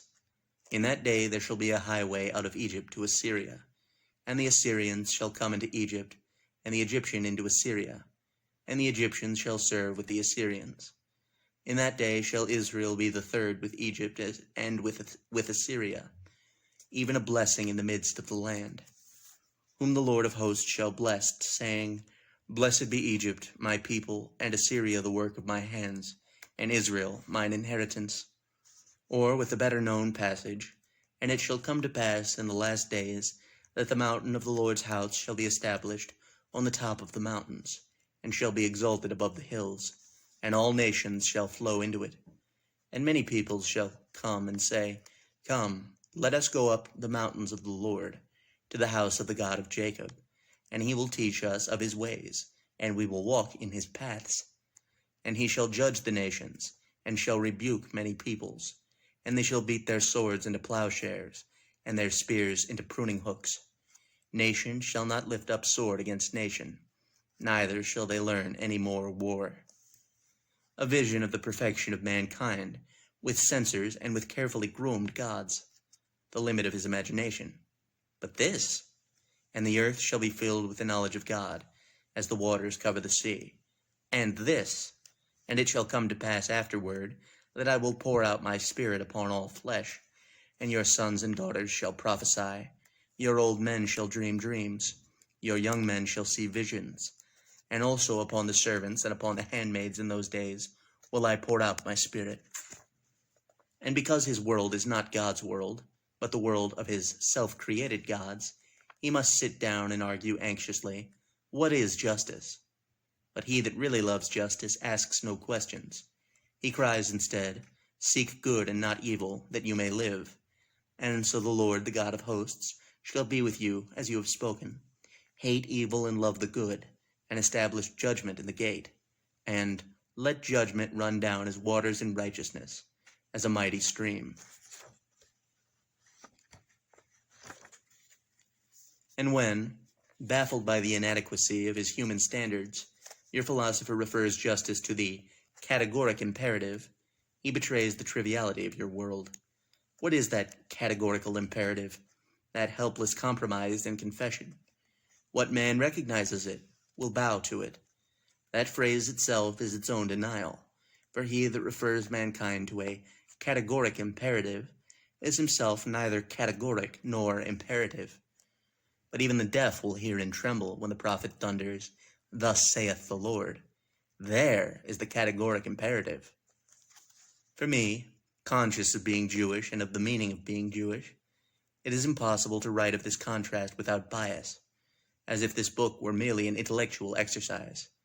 Because I am Jewish, I look with ultimate aversion on the world which finds supreme and ideal expression in Plato's Republic. And though I may repeat that this is no question of right and wrong in these two worlds, yours and ours, I cannot but feel profoundly and vehemently that ours is the way and the life. Yet I would pay what tribute I can to the dreams of one like Plato. I have at least touched your world closely enough to have caught some of the beauty of its freedom. There is a Jewish legend which tells that where God brought the law, his law to the children of Israel, assembled at the foot of Sinai, after he had offered it to all the other peoples only to have it rejected, he left them no choice, but said, "Either you take my law, or I will lift up this mountain and crush you beneath it." I attach no psychological significance to the fable. The practice of the interpreting of fables psychologically is, as a rule, a dishonest one, but quote it as a handy illustration. We are not free to choose and to reject, to play, to construct, to refine. We are a dedicated and enslaved people, predestined to an unchangeable relationship. Freedom at large was not and is not a Jewish ideal. Service, love, consecration, these are ideals with us. Freedom means nothing to us. Freedom to do what? Yet, in glimpses, I understand the charm of your life, and sometimes lose myself in the fascination of your Plato's dream. Such a world as he foreshadows, a world of sunlight, exercise, singing, and fantasy, a world of graceful and elastic bodies, of keen, flashing minds, of clash and effort, wars and heroes and monuments, a life wheeling and dashing in splendid formations, rejoicing under free and lovely skies, a life without brooding and gloom, without the intolerable burden of this unrelaxing imminence. Man and man's effort, man's love and agonies are ends in themselves, to be exploited for themselves. The coming and going of men and nations and gods are without ultimate significance, a dance of atoms, a passing ecstasy without thought of the sinister beyond. Beautiful, but not for us. While this dance goes on, While nations and gods enter the game and leave it, we continue through all time, an apparition almost, a dread reminder of infinity. Your dreams of perfection are only of a piece with your present life. The transient becomes permanent. The skies will be blue forever. Your dance will never end. Your bodies will always be strong, your wits keen, your battles glorious. The game will reach its limit of enjoyment. But for us, this is not an apotheosis. This is not a vision. For us, the end is ecstatic unity, the identification of man with God. Your ideal is eternal youth. Ours lifts toward an unchanging climax of adult perfection. You would like to play with your gods forever. We will return to God, to the universe. Yours is a sunlit afternoon, with the combatants swaying forever in a joyous struggle. Ours is a whole world, with the Spirit of God poured through all things. Your ideal is Plato's Republic. Ours is God's kingdom. Chapter 5. Loyalty. Whenever friendly tribute has been paid to the higher ethical nature of the Jew, it has always been made to appear that the Jew obeys the laws of a common morality more strictly than does the Gentile. Jews and friends of Jews have wanted to make it appear that if we differ from you ethically, it is in that we are more self-sacrificing, more generous, more loyal, more honest, etc. I do not desire to make it appear so, and in the foregoing passages I have tried to avoid any such implication. Within our system, we need be neither better nor worse behaved than you within yours. We may transgress as frequently as you, perhaps more frequently. I cannot tell. It is on the nature of the systems that I base the distinction. We deny your very system, you ours. So that, casually, we must seem immoral to you, and you to us. That is why even the lowest type of Gentile despises the Jew, the lowest type of Jew the Gentile. For it is well to remember that criminals do not deny a system of ethics, they only transgress it. To the criminal, the subverter of a system of morality is a horrible creature, as, which I have already intimated, to the coward the pacifist is particularly abhorrent. This must spring from the fact that, for the professional criminal, it is essential that humanity should be moral.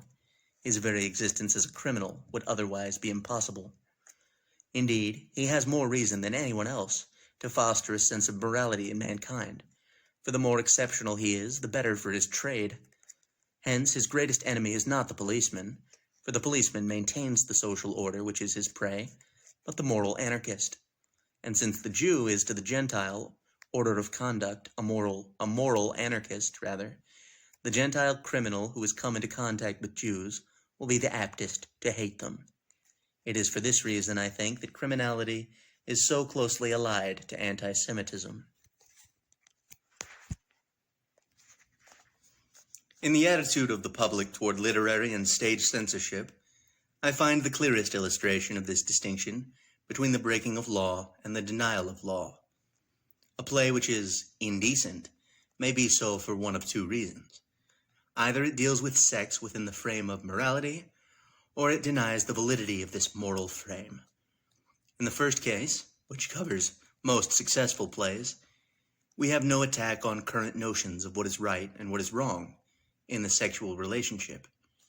We have, indeed, complete acceptances of the current principles of sexual morality. But with this acceptance in principe goes a generous denial in practice. Plays of this kind cover countless breaches of morality with a knowing wink, a tolerant appeal to human weakness. It is ludicrous to deny that the desire to tickle and provoke the sexual appetite, and covertly to encourage its promiscuous satisfaction, governs these plays. But it is not made a principle at all. It is the breaking of the law, not the denial of it.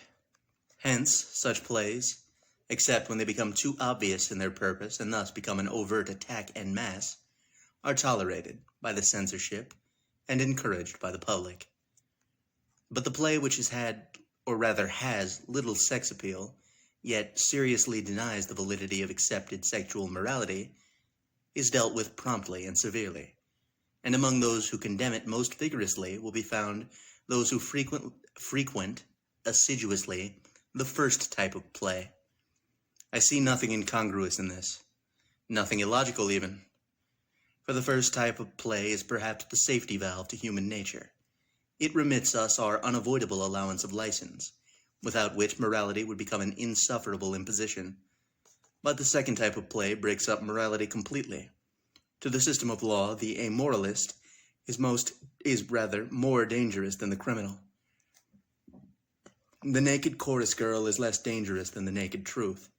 Such a danger not merely of malpractice, but of essential denial, is the Jew in your morality.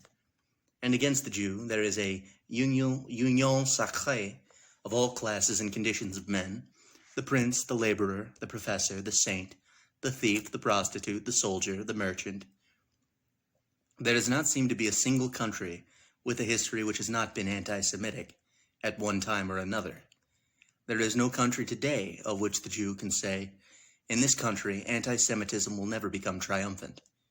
Your dislike of us finds uneven and unequal expression, is lulled into rest for a time, at times is overborne by generous impulses, but it is a quality inherent in the nature of things, nor is it conceivable to me that, as long as there are Jews and Gentiles, it should ever disappear.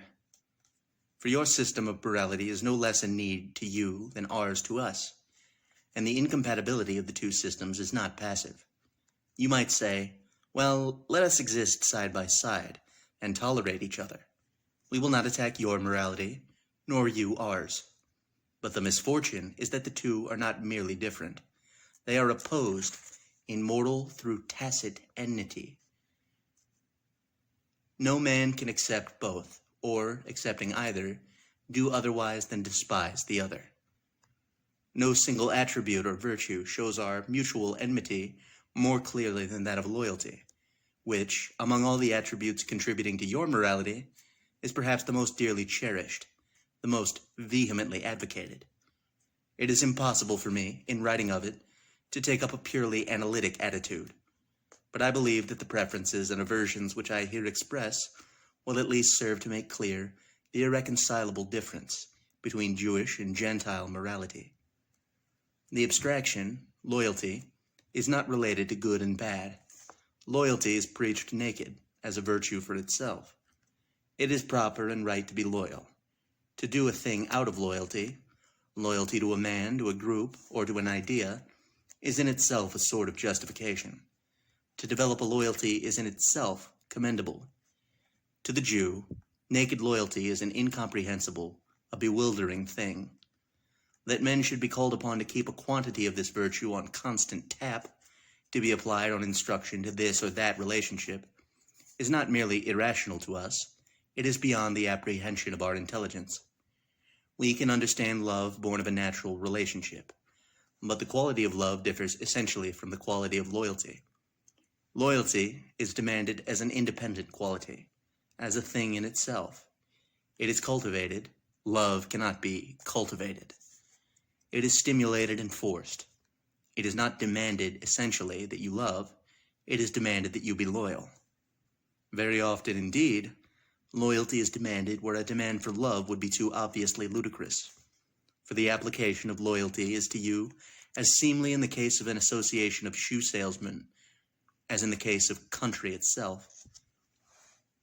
It is expected, in your world, that a man should be loyal to his country, his province, to his city, to his section of the city, to his college, to his club, to his business associations, to his fraternity, to every chance group into which events may bring him. In the first instance, country, the distinction between love and loyalty is startlingly clear. Love of country is a profound spiritual quality. It may go hand in hand with a dangerous and exalted morality. But loyalty merely says, my country must triumph in all her undertakings, whether they be right or wrong. Or rather, there is no such thing as my country wrong. And in loyalty to king, class, or church, the same distinction or substitution is observed. Loyalty is a rigid code of behavior, not an emotion. But the real nature of loyalty is only seen in its application to those relationships which are more fortuitous than those of country, church, or class. In these, Loyalty is clearly revealed as a fictitious and artificial regulation, with no roots in moral conviction. Let us take the case of a young man who is faced with the choice of college. He may have preferences, but there is no compelling association which identifies him with any one institution. The choice is decided finally by some quite irrelevant influence. He goes to any one college as he might have gone to any other. But once he is there, loyalty demands that he regard this college as the best in the country, perhaps in no particular, for particulars are occasionally too tangible, but at large, the best, the finest, the noblest. Of this college he must think, and above all speak, with enthusiasm, passion, and devotion. He must defend its name against all aspersions, without investigating their foundations. If he even stops to consider the plausibility of these aspersions before denouncing them, the quality of his loyalty is already second-rate. The scholastic reputation of his college may be less than mediocre. Its staff may not number a single scholar of note. Its alumni may be an indistinguishable mob of obscure failures. Worst of all, its football and baseball teams may be the laughingstock of the locality. But his college is the best and noblest in the country and the world. The astonishing feature of all this being that not only his schoolmates expect him to say and seem to believe so, but that everybody outside the college is convinced of its worthlessness, even if convinced of its worthlessness, also expects this of him, and considers him rather a cad if he acquiesces in what to them may be obviously true. The obligation of loyalty must pursue the man to the end of his life. 40 years after he has left his college, he will be regarded with suspicion as something less than a gentleman, if he should have discovered that his alma mater was and is an extremely inferior and uninteresting institution. It may be all that, but a man's got to be loyal to his college. What is true of college loyalty is true of other loyalties. A man who joins the army and is assigned to any regiment must have loyalty for his regiment, which means that he must seem to lose the faculty of discrimination and criticism as soon as the regiment he was accidentally assigned to is under consideration. Should he in later life become a member of a fraternity, of a business association, of a poker club, he must be loyal. He must be loyal even at large, without an organization to be loyal to. He must be loyal to the paper manufacturing trade, to the cleaners and dyers, to the transport business. And if he goes down into a factory to earn, by the sweat of his brow and under bitter duress, a bare livelihood, he must at once be loyal to his employers. But the application of loyalty is sometimes pushed to extremes, which are nothing short of grotesque. One finds in surface, cars, notices like these. Be loyal to the Bronx, to Bensonhurst, to Wapping, to Pendleton, to Charlottenburg, to the Ring, to the Marshal Kauska, to the Montmartre. Sometimes I have wondered, if you live in the Bronx and are loyal to your neighborhood grocer, how long are you supposed to yearn for him after you have moved to Brooklyn? And how soon may you with seemliness develop a loyalty for your neighborhood grocer in Brooklyn? Or are you supposed to leap into your loyalties at once as into a bathtub, and be immersed in them without a moment's loss? And, similarly, how if you attend 2 or 3 colleges in succession, or are attached to a number of regiments in succession, or change your business, or your fraternity, or your poker club, it is clear to me that the very quality of loyalty and its place in your life again bespeaks the sport origin of your morality.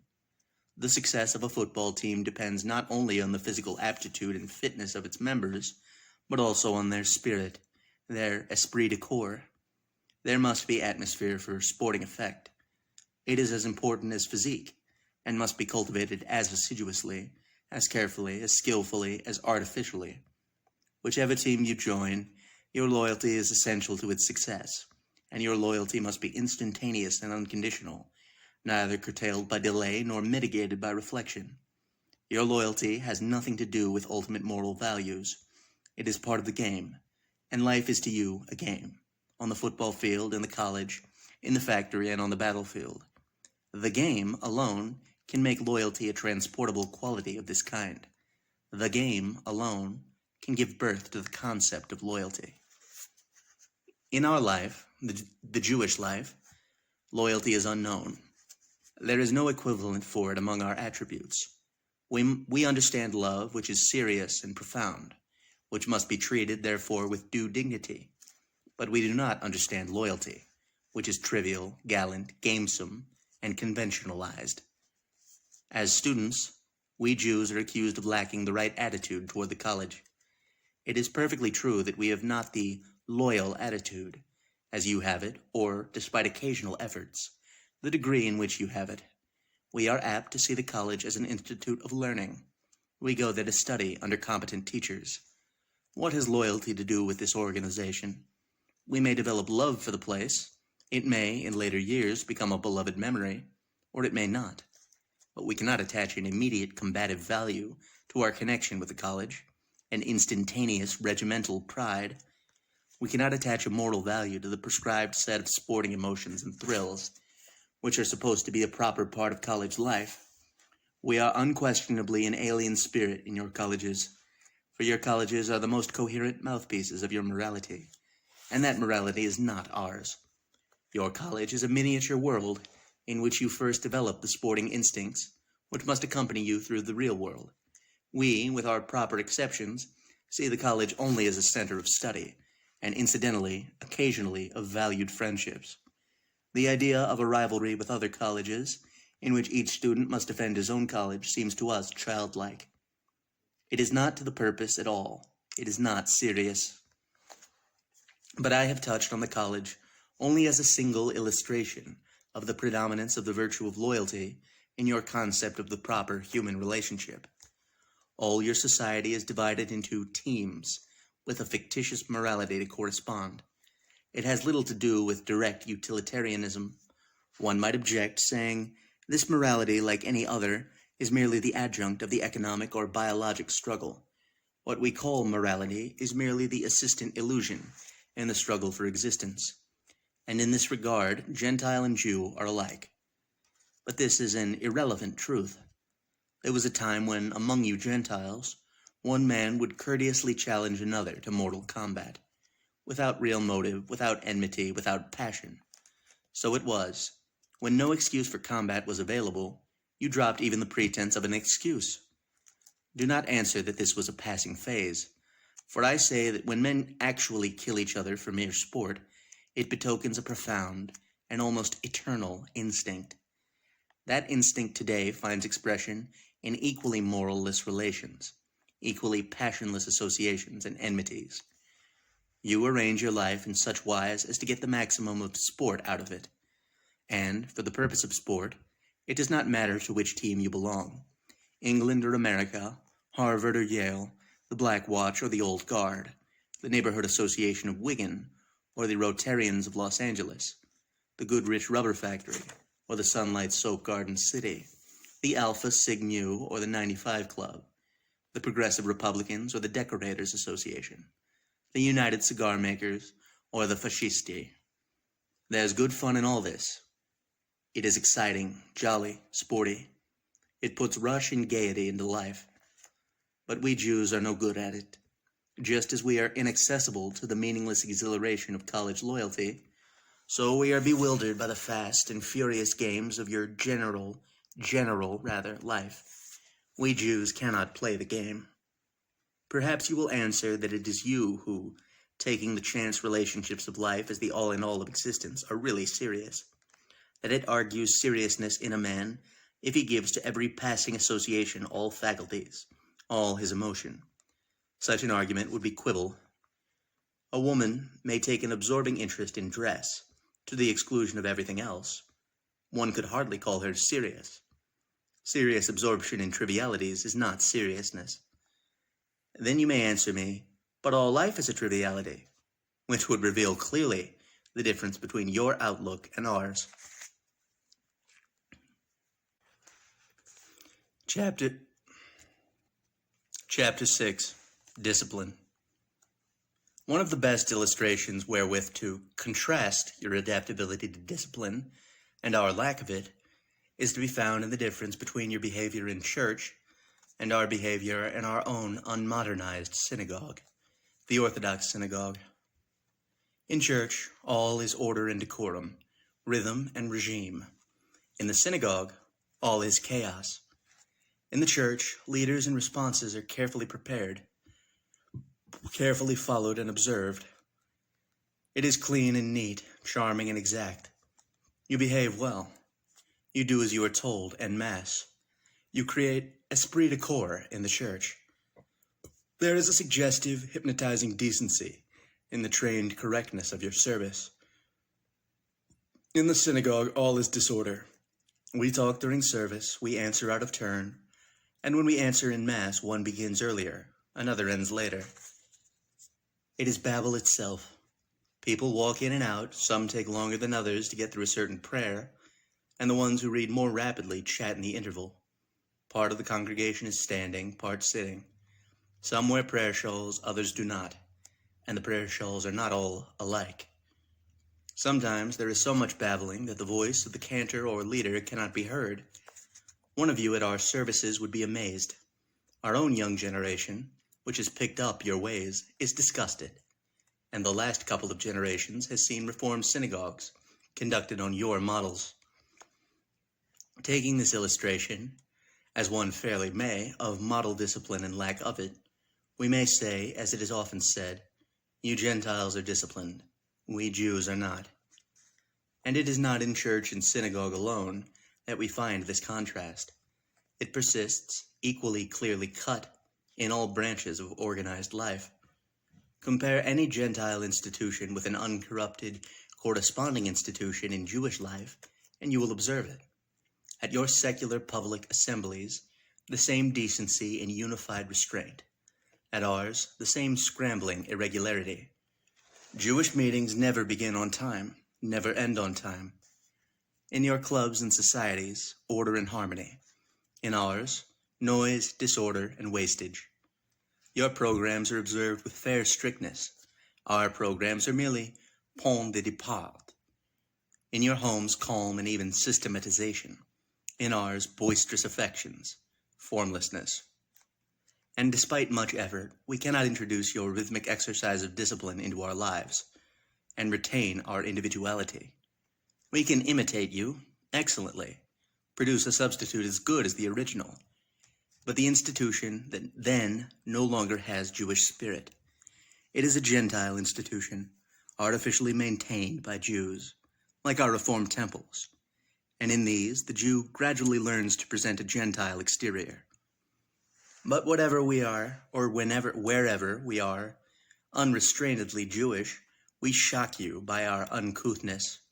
We lack social grace, the disciplined and distinguished social grace of high society, as well as the mean and spiritless punctiliousness of your middle classes. In the colleges, in the street, in the surface cars, in the clubs, in the army, we betray ourselves. Indeed, your very breaches of discipline differ from ours by a certain conscious rebelliousness, which is partly homage. Our breaches of discipline are offhand, unconscious, and insolent. And carrying this still further, we Jews, the most clannish of all peoples, are helplessly disorganized. We have never achieved comparative unity, not even in a single territory, much less throughout the world. All our organizations are small, but never too small to be unwieldy because of dissension, and worse than dissension, because of unamenability to regular discipline.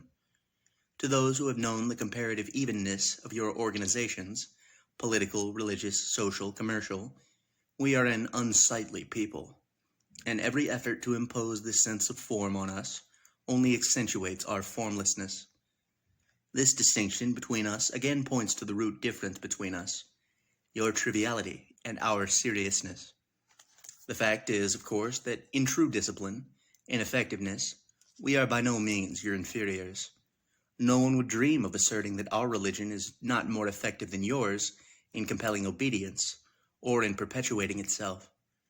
The mere fact that we have persisted for 80 generations in maintaining a racial and spiritual identity in the face of so much persecution, and more significant rather, of so much infiltration of blood, bespeaks essential discipline of amazing rigor and power. Disorganized as we are, we have outlived the most ably organized nations. We have failed to imitate the Roman legion, or the order of Jesus. We have survived the first, and shall no doubt outlive the second. We have not your skill, your German or English or American skill, in wheeling perfectly vast masses of perfectly subordinated men. Yet I have no doubt that when Germany and England and America will long have lost their present identity, or name, or purpose, we shall still be strong in ours. For true discipline should always be seen in relation to a purpose. Your discipline is goose-step discipline. It is the hypnotic discipline of imposing rhythms, possible only in the absence of the individual discipline. There is hypnotic charm in your discipline, but it is not effective. As soon as the organization crumbles, the individuals are lost. We have never been the victims of organization. Your organization discipline, moreover, is a necessary part of your sport life. Games cannot be conducted without discipline. Discipline is the essence of a game. When two perfectly disciplined beings are opposed, the game is at its best. And the same feeling runs through all your manifestations of life. The game of nationalisms, the game of society, the game of commercial success. The most startling and compelling monuments of your Gentile genius are not individual productions, but the productions of mass. Most of the wonders of the ancient world were wonders springing out of a great organized rhythmic effort, and your chief wonders today, those which dominate your general life, are like these. Great buildings, great countries, great ships, great wars, the pyramids, the Olympic, the Colossus of Rhodes, the Hanging Gardens, the Eiffel Tower, and the Woolworth Building, the Red Cross, the Catholic Church, Babylon, New York, the Daily Mail. These are the distinctive triumphs of your civilizations, the final appeal. And individual ingenuity is subordinated to the production of your mass effects, your discipline monsters. What single individuals can alone effect plays a very minor role in your way of life. Mass and rhythm and teamwork, the game. This is your ideal. It is not ours, and we are impressed only superficially and transiently by these productions. The individual is our climax, as the mass is yours. 100,000 men labored for 20 years to build the Great Pyramid. One man wrote the book of Isaiah. You will answer, one man also wrote Hamlet and the Critique of Pure Reason and the Republic. But I ask, are Plato and Shakespeare and Kant in your life what the Bible, the Talmud, and the rabbis are in ours? To our very masses, the Jewish masses, the wonders of the world are Moses, Elijah, the Rambam, the Vilna Gaon, the Dubna Magid, the Chassid, and the neighboring village. These actually dominate our life, as governments, mass radio exploits, armies, and Woolworths dominate yours. We are the people of the book, but we were the people of the book before 1 million copies could be printed in a single day. This intractability of ours to your disciplines is one of our chief and, to you, most unpleasant characteristics. It is best noticeable in our new arrivals in Western countries, those who, in Eastern ghettos, have lived a more nearly Jewish life. It is much less noticeable in our modernized types, though here still noticeable.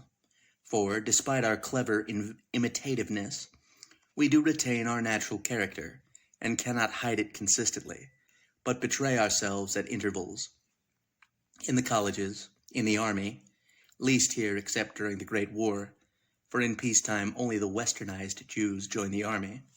In business associations, we irritate and disgust you by our obdurate seeming singularity. We don't fit in properly. We don't keep a straight line on the social or public parade. We don't cheer in unison. We don't bow with the waving of the wand. We don't play the game. This is comprehensibly irritating in the highest degree, and in your irritation you have ascribed these infractions to our savagery.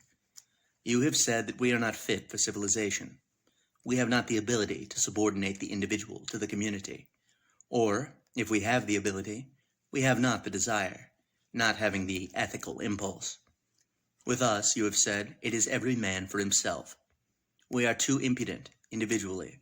We cannot behave as gentlemen should, unobtrusively, submissive to the code, tacit, unassertive, regular. This is what you mean, saying we are undisciplined. But the fact is that we consciously despise the code itself. It is not that we recognize its validity and refuse to submit to it out of individual and selfish reasons. It is rather that the whole game disgusts us, and your seriousness in it most of all. It is to us a ludicrousness, and not an impressive thing, to see 10,000 grown-up men, a large proportion of them actually fathers, marching in step up and down a street or across a field. This blaring of the trumpets, this beating of the drums, this left, right, this rhythmic, snappy form fours, this intoxication of united mass movement, which sends you Gentiles frantic with excitement in a laughable exhibition to us. Foolish Gentiles, we say contemptuously. To us, 10,000 fools are not more impressive than a single fool. Where you see the flash of swinging ranks, a mighty lifting and falling, power, magnificence, we see only 10,000 serious-faced men engaged in astonishing antics, with astonishing skill. The drill of your regiments, the drill of your colleges, of your social usages, your clubs, all impress us alike with their triviality. We do not understand it. Perhaps you will reply that this contempt is merely rationalization. We despise discipline because we lack it, and secretly we aspire to acquire it. But in fact, it is the most severely disciplined Jew who most heartily despises your disciplines. It is the modernized Jew, who has thrown off the discipline of Orthodox Judaism, who comes nearest your spirit. It is the Orthodox Jew, the most Jewish Jew, who least understands you. And it is this Orthodox Jew, this ghetto Jew, whose apparent individualism deprives his mass life of all form and discipline. It is this Orthodox Jew who seems, of all Jews, to be least accessible to your orderliness. It is this Orthodox Jew who nevertheless submits to an amazing discipline unknown to most of you. I have said that the obstinate maintenance of our identity and our religion through 80 generations of oppression bespeaks a rigorous and effective discipline. But what that discipline is in practice, you do not realize. The Orthodox Jew submits to an unrelaxing regime, which you Gentiles would find intolerable. It governs him in all his actions from birth to death. It controls and directs with an iron hand his daily occupations. It pervades, with obsessive eminence, every moment of his time, every movement, every function. The Orthodox Jew begins the day with long prayer, closes it with long prayer. He cannot take a glass of water without a prayer. He cannot satisfy his physical needs without a prayer. He stops for long intervals, afternoon and evening, to pray. The discipline extends to his relations with his wife. It imposes on him the obligation of study. It binds him to daily and hourly use of language, Hebrew, artificially maintained. It intersperses his years with numerous fasts and feasts, each with its enormous burden of ritual and tradition. All this over and above the fierce discipline of the world's enmity and contempt, the discipline of mere existence in an alien and unfriendly atmosphere. Much of this religious ritual covers eventualities which you would regard as secular: dietetic laws, sanitary laws, sex laws, social laws, for all life is religion to the Jew, and all life, proceeding from God, must be governed by him. But when the ritual is reduced to what even you would call the religious, it still presents a bulk of tyranny to which you would never submit, a discipline which you are incapable of suffering, a discipline which demands incessant vigilance, lest a prayer be omitted, a discipline the details of which it takes years to acquire, and into which one must be trained from childhood. And what is most relevant in this connection is that this discipline is a corporate discipline. It is directed to a common purpose outside of the individual, to the perpetuation of a people through its religion. In our religious ideology, the selfish salvation of the individual soul is a very minor theme.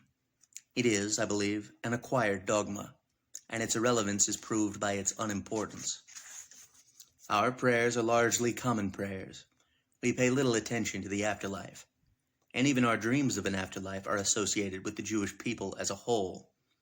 As individuals, we sometimes pray for personal benefits, but so infrequently that we could omit these prayers without changing the bulk of our ritual. Most of our prayers are prayers of glorification. They link the people as a whole to God. They rededicate the people as a whole to God's service. They praise God for the burdens He has placed upon us.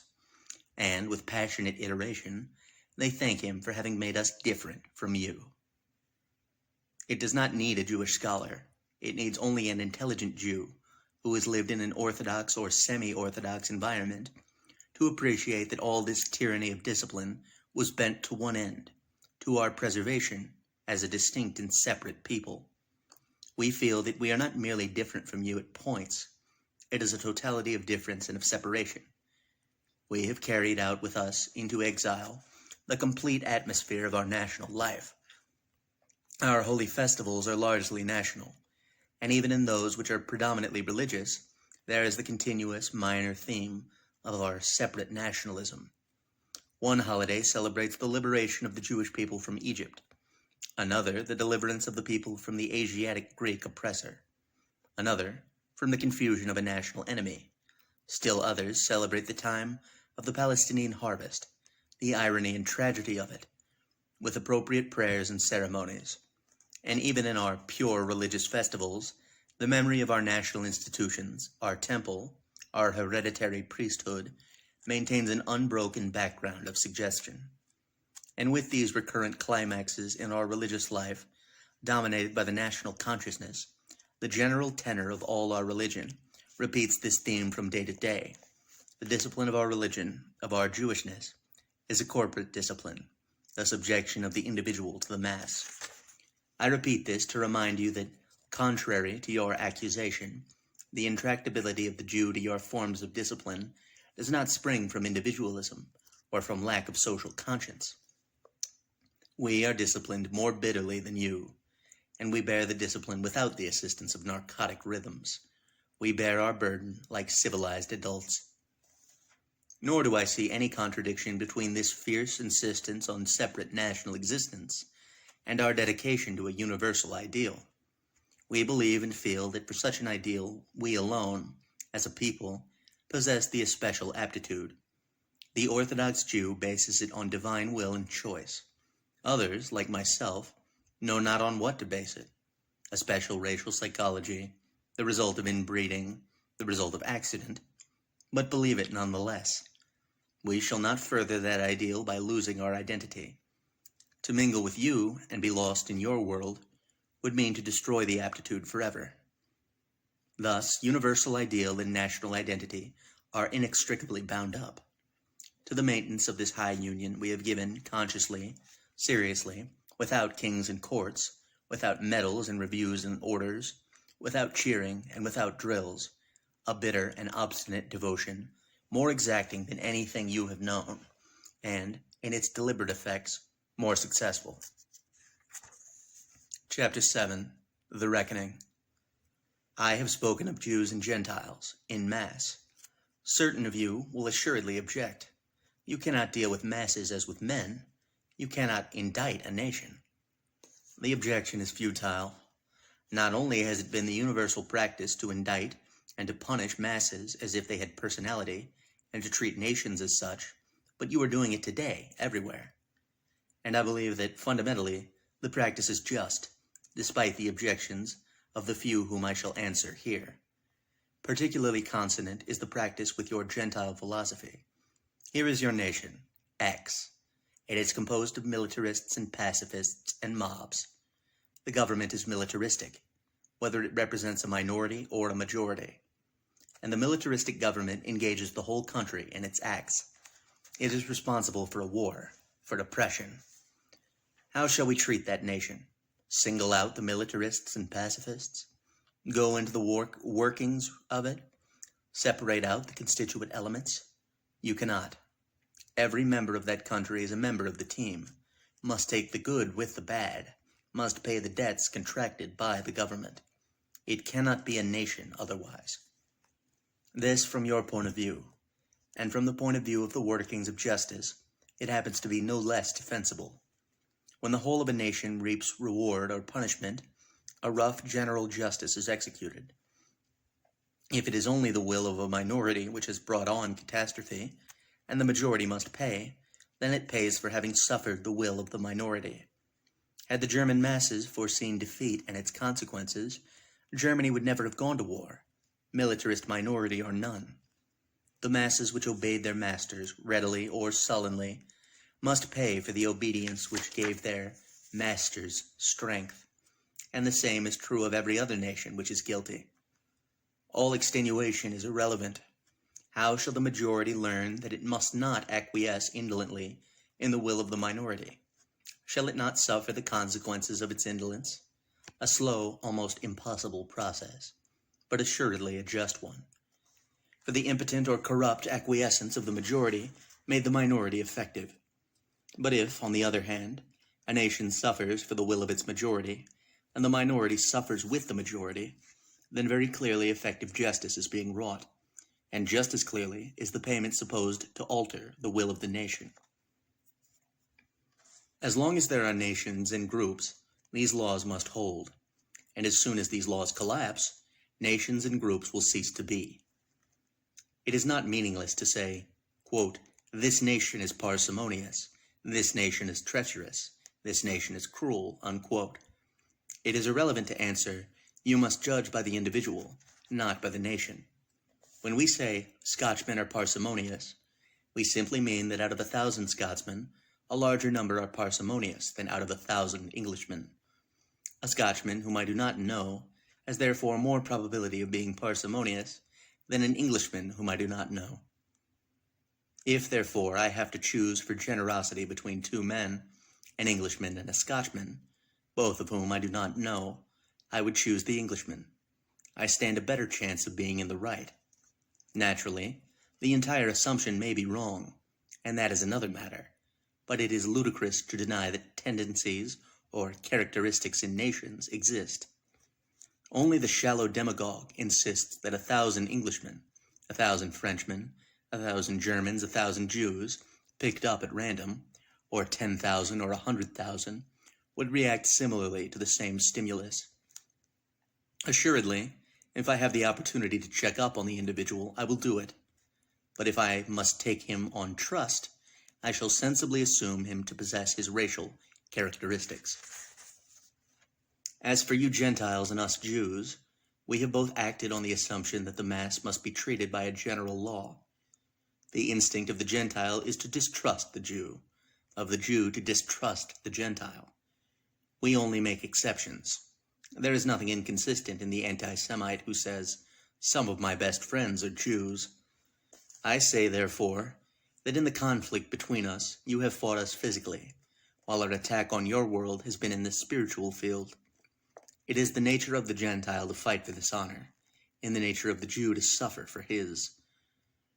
Whether because we are so inclined by first nature, or whether because we have become so through lack of land and government and army, this is true. You revel in force, we despise it, even where we can and do exert it. And so, since we have lived among you, you have instinctively appealed to brute force in combating our influence.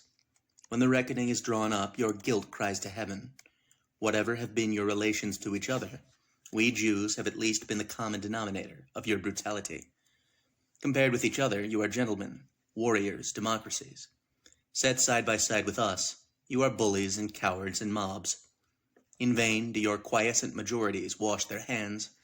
Their quiescence is their effective guilt.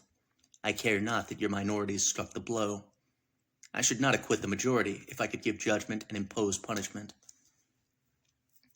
That you are unable to meet us on the spiritual level is made evident by the following. We are a disturbing influence in your life, not through our own fault. First, we are not in your midst by our own will, but through your action. And second, which is more to the point, we do not attack you deliberately. We are unwelcome to you because we are what we are. It is our own positive way of life which clashes with yours. Our attack on you is only incidental to the expression of our way of life. You too have this field open to you. As surely as we are a spiritual discomfort to you, you are a spiritual discomfort to us.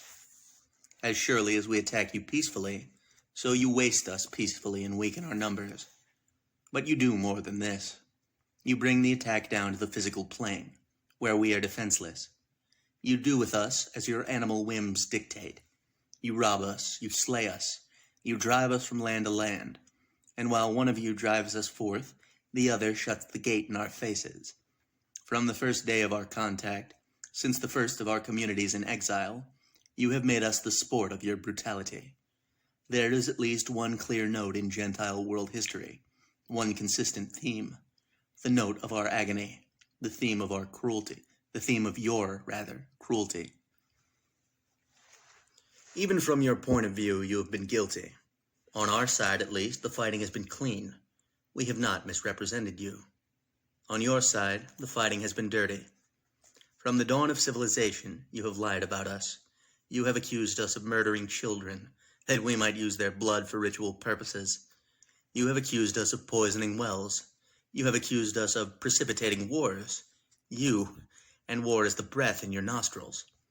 And you accuse us today of fomenting a worldwide conspiracy to seize the government of the world. Do not answer that a minority does this.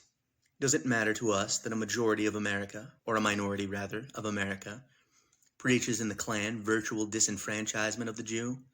That a minority in Germany preaches death to the Jew? That a minority in Poland slew hundreds of us? I ask an accounting of you, as you ask it from one another, as the Allies ask it from Germany, as Germany asked it from France, from you as a whole. For this minority which spreads these lies, there is a complacent majority which tolerates or accepts them.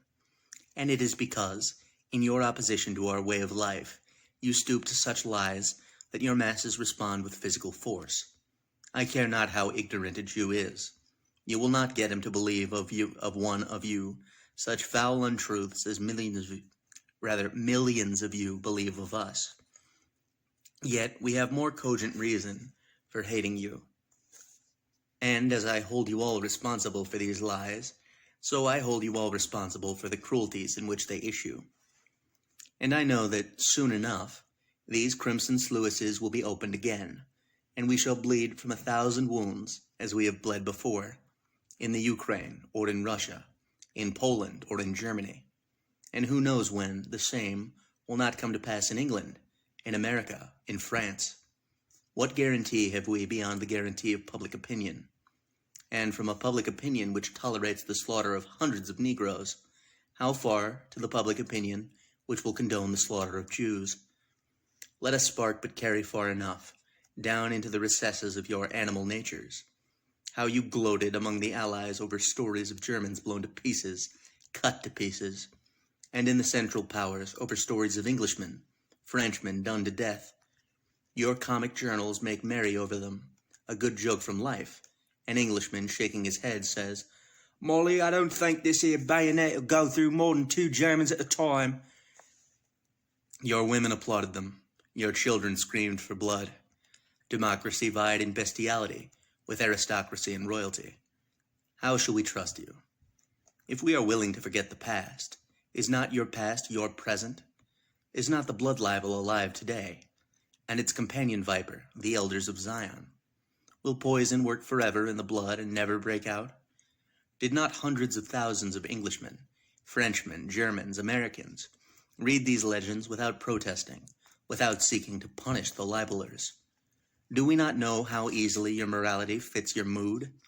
Kill the Jews, the Christ killers, does indeed ring strange these days, but does a damn good dose of lead for the Jewish Bolsheviks sound very remote? And, if arguing from the individual to the mass, your clans and your awakening Magyars, your Chestertons and your Daudets, shall call us Jews sharks and swindlers, shall we not answer with better warrant?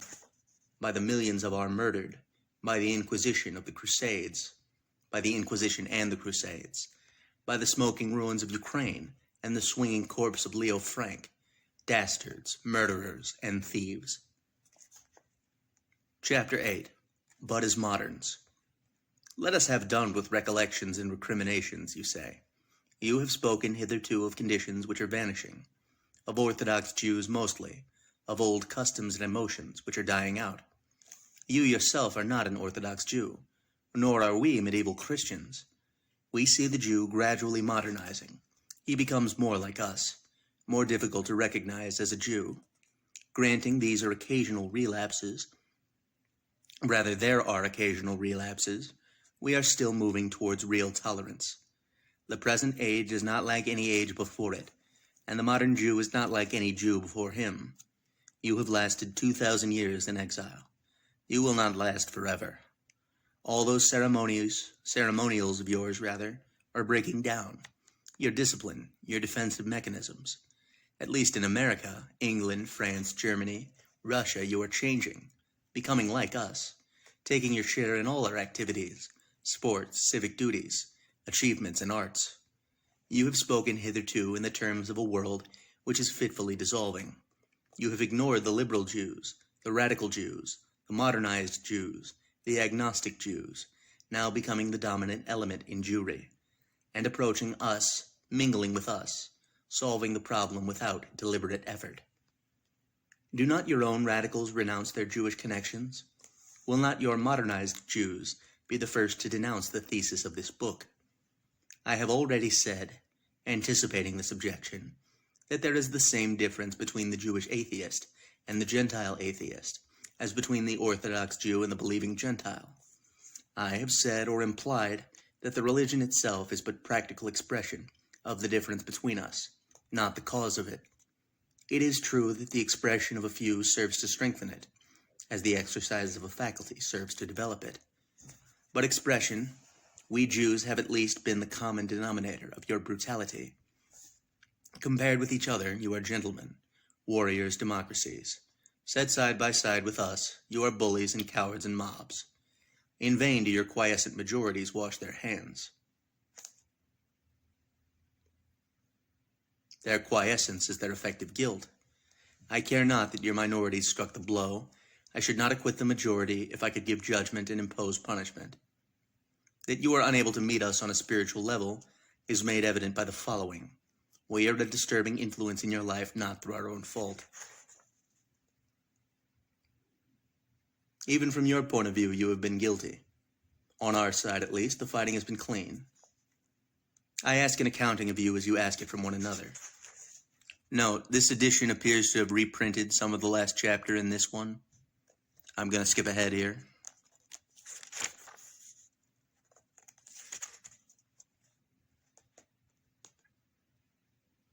I have already said, anticipating this objection, that there is the same difference between the Jewish atheist and the Gentile atheist, as between the Orthodox Jew and the believing Gentile. I have said or implied that the religion itself is but practical expression of the difference between us, not the cause of it.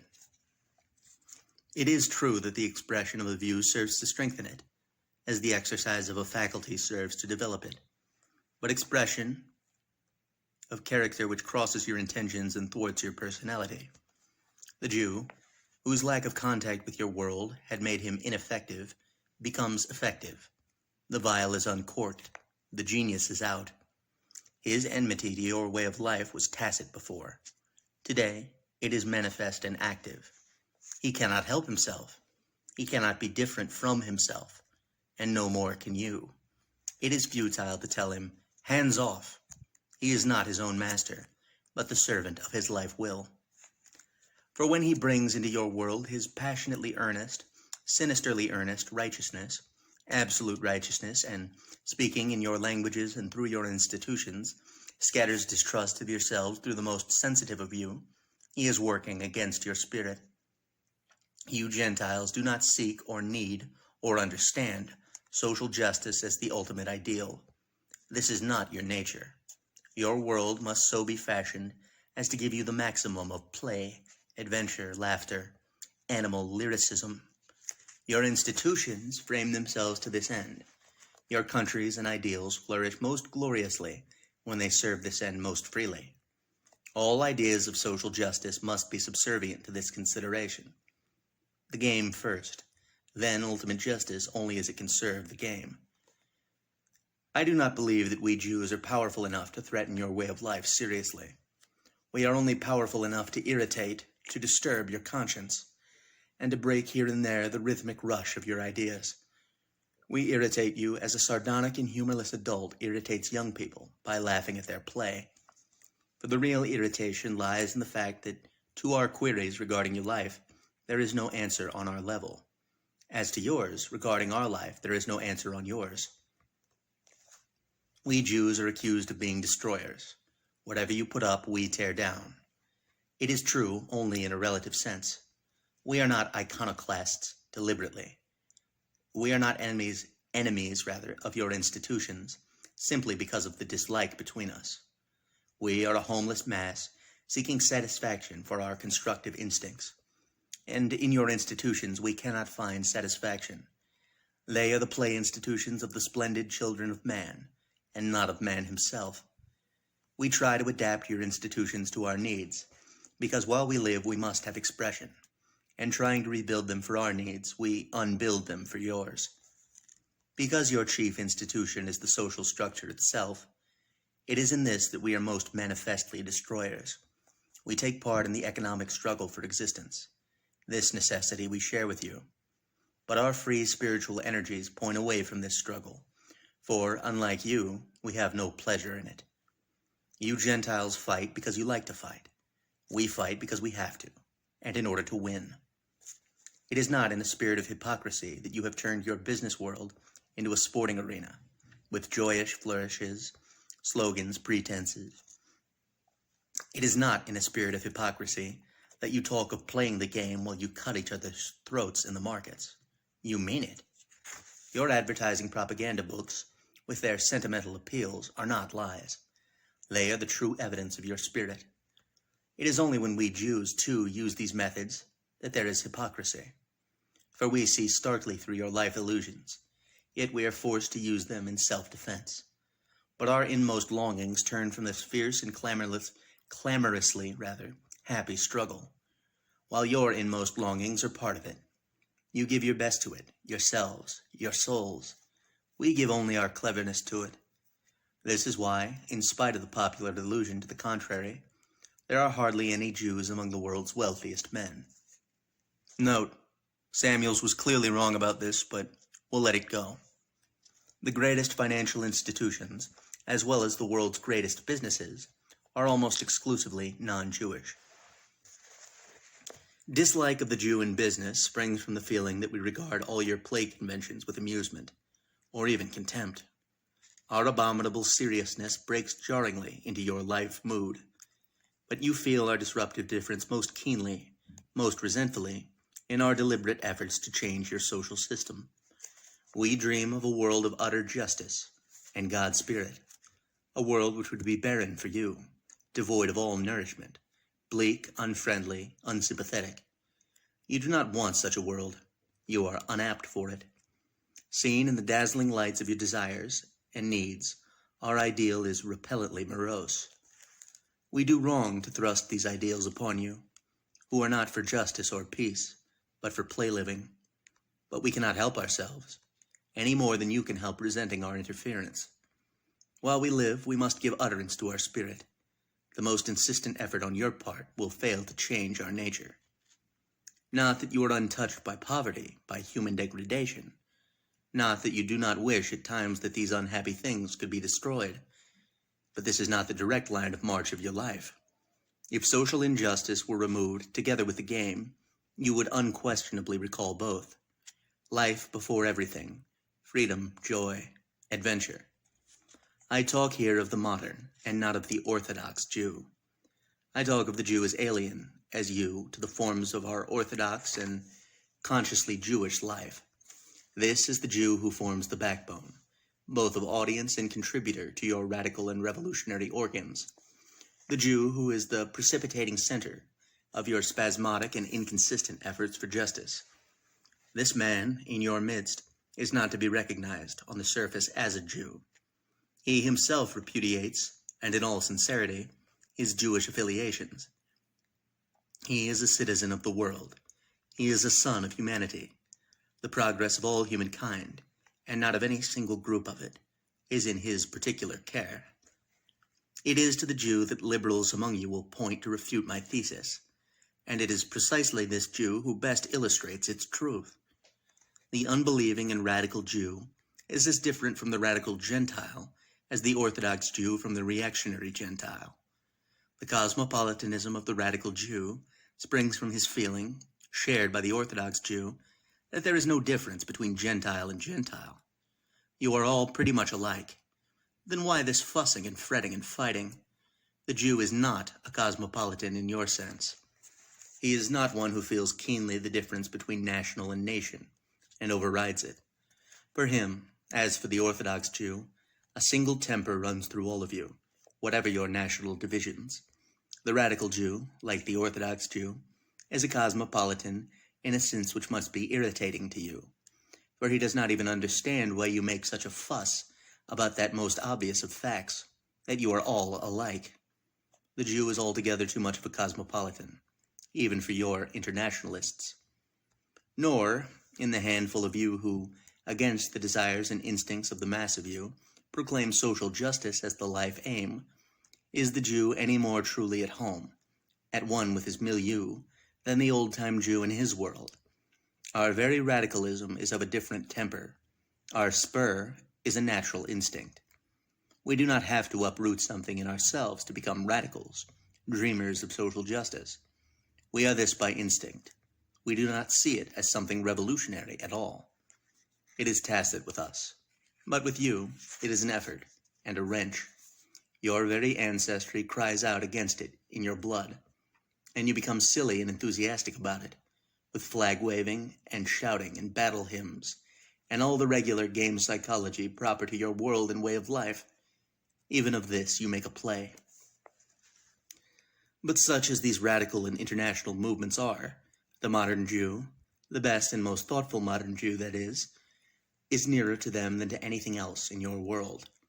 He is the only true socialist and cosmopolitan, but in such a true and tacit sense that he is completely distinguished from all of you. It is one of many vital paradoxes, a thing illogical and yet true to life. It is our very cosmopolitanism that gives us our national character, because we are the only ones who are cosmopolitan by instinct, rather than by argument. We remain forever ourselves. In everything we are destroyers, even in the instruments of destruction to which we turn for relief. The very socialism and internationalism through which our choked spirit seeks utterance, which seem to threaten your way of life, are alien to our spirit's demands and needs. Your socialists and internationalists are not serious. The charm of these movements, the attraction, such as it is, which they exercise, is only in their struggle. It is the fight which draws your Gentile radicals. And indeed, it is only as long as there is an element of adventure in being a radical that the radical movement retains any individuality. And it is only in the fierce period of early combat that you welcome us Jews as allies. You are deluded in this. So are we. You go into the movement boldly, adventurously. We, darkly, tacitly. You make it a game. We do it because we cannot help ourselves. And sure enough, in the end, the split comes again. The liberal and the radical are as apt to dislike the Jew as the reactionaries are.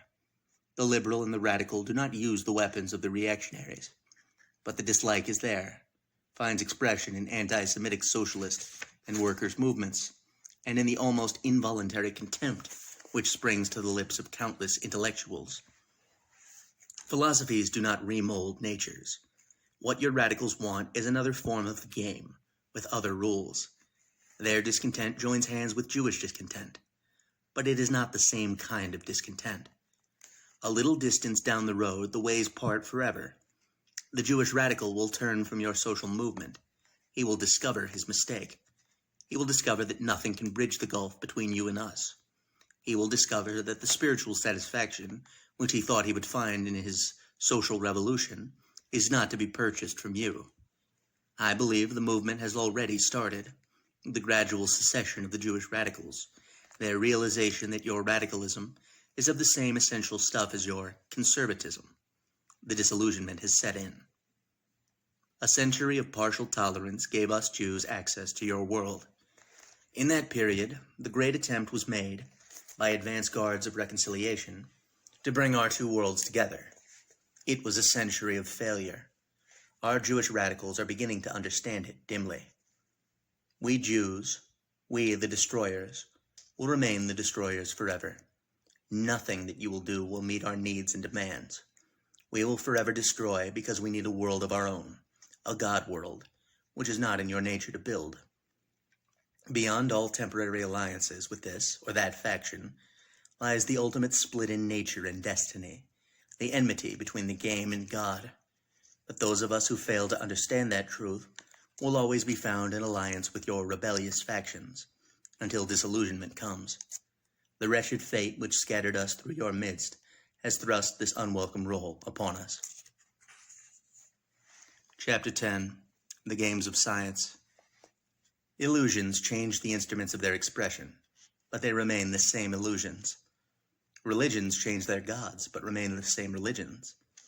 The atheist Gentile has made science his god, but it has not changed his religion. In the scientific field, the atheist Gentile tells me, we will find world unity. In science, there is no room for the subconscious, and it is the subconscious which dictates the eternal enmities. Place your relations on a conscious basis, and you may have differences to be adjusted, but not enmities. The solution of the Jewish-Gentile problem, as of every instinct problem, lies in the pursuit of truth through science. All other problems are not really problems, but purely technical matters, to be settled by the application of mathematics.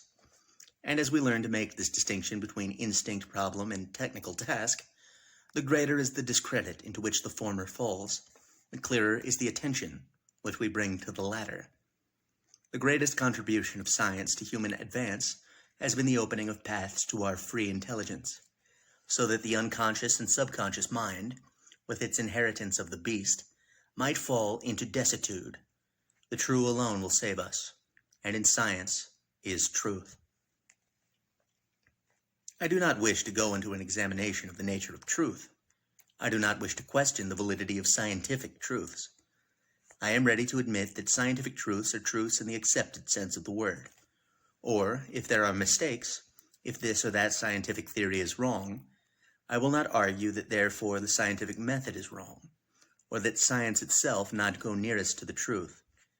My contention is that science, the examination of facts in literal terms, is quite irrelevant to the spiritual problems of man. Science is accurate, but its accuracy is pointless for spiritual purposes.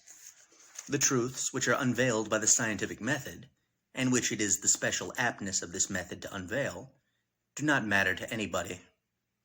Note, this is also what Nietzsche said, and may be where Dr. Samuel here got it, but I don't know for sure. Science teaches us that the earth goes around the sun, rather than the sun around the earth. Does it really matter which is the case? Science teaches us that the occasional retrogression effect in the observed motion of the planets is not due to cycle in epicycle, orb in orb, but to changes of perspective, produced along the plane of the ecliptic during the revolutions of the planets around the sun. Well, what of it? It has revealed the fact that certain diseases are due to the action of minute parasites, that there is a marvelous structural parallel between man and the beasts, that forms of energy are interchangeable, that the earth is extremely old, that there were other forms of life on the planet before us, that we are merely a point in space. All this is accurate, but is it of any importance? I ignore, of course, the obvious advantages which are supposed to accrue from the application of these facts, the conquest of nature, as it is bombastically called. Though even these advantages are vitiated by our inability to exploit them decently. It is not to these advantages that the scientist alludes when he talks of the spiritual value of science. He means pure science, the perception of these truths for their own sake, or, more accurately, for the sake of the change which they produce in our attitude toward life, the universe, each other. But science and revelation of scientific truths have no effect on our attitude toward life, the universe, and each other. The mood of the mind of man, the temper of his outlook, his essential nature, this totality of spiritual reaction, has nothing to do with the additional number of facts which science reveals. It would not alter the effective mood of civilized men if it happened that light were revealed as the radiation of corpuscles rather than as waves in the ether, whatever that may mean. There may be 88 elements, or 880. The atom may be a kind of solar system, or it may be a figure of speech. Life may be the function of a complicated molecular structure, or it may be an illusion. Whichever should turn out to be true, we should remain the same. Our only concern is with the exploitation of these things for physical advantages. And as far as that is concerned, it does not matter whether we have the truth or have hit on a method by controversial hypothesis. The Ptolemaic system of astronomy could permit the calculation of eclipses as accurately as the Copernican. Cycle in epicycle, orb in orb, works as effectively, if the figures are closely enough watched, as ellipses with the sun at one of the foci. For science is a game, a particular systematization, which might well be any other systematization.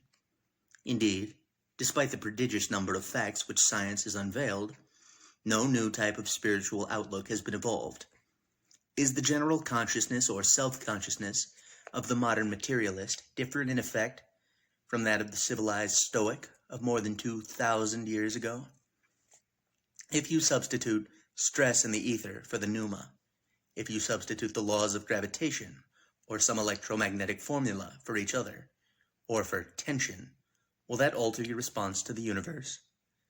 Science is so far a game indeed that self-confessedly it deals with symbols only. These are pure abstraction. The ion, x to the n, the theory of relativity. We juggle with figures, with symbols, and with arrangements. The things or truths or facts which are supposedly represented are utterly beyond our apprehension. To take the simplest illustration, the sun is 92 million miles from the earth, the moon 250,000 miles. Neither of these distances means anything to any human being. 1,000,000, or 10 million, or 1,000 billion. We have no spiritual reaction to any of these figures.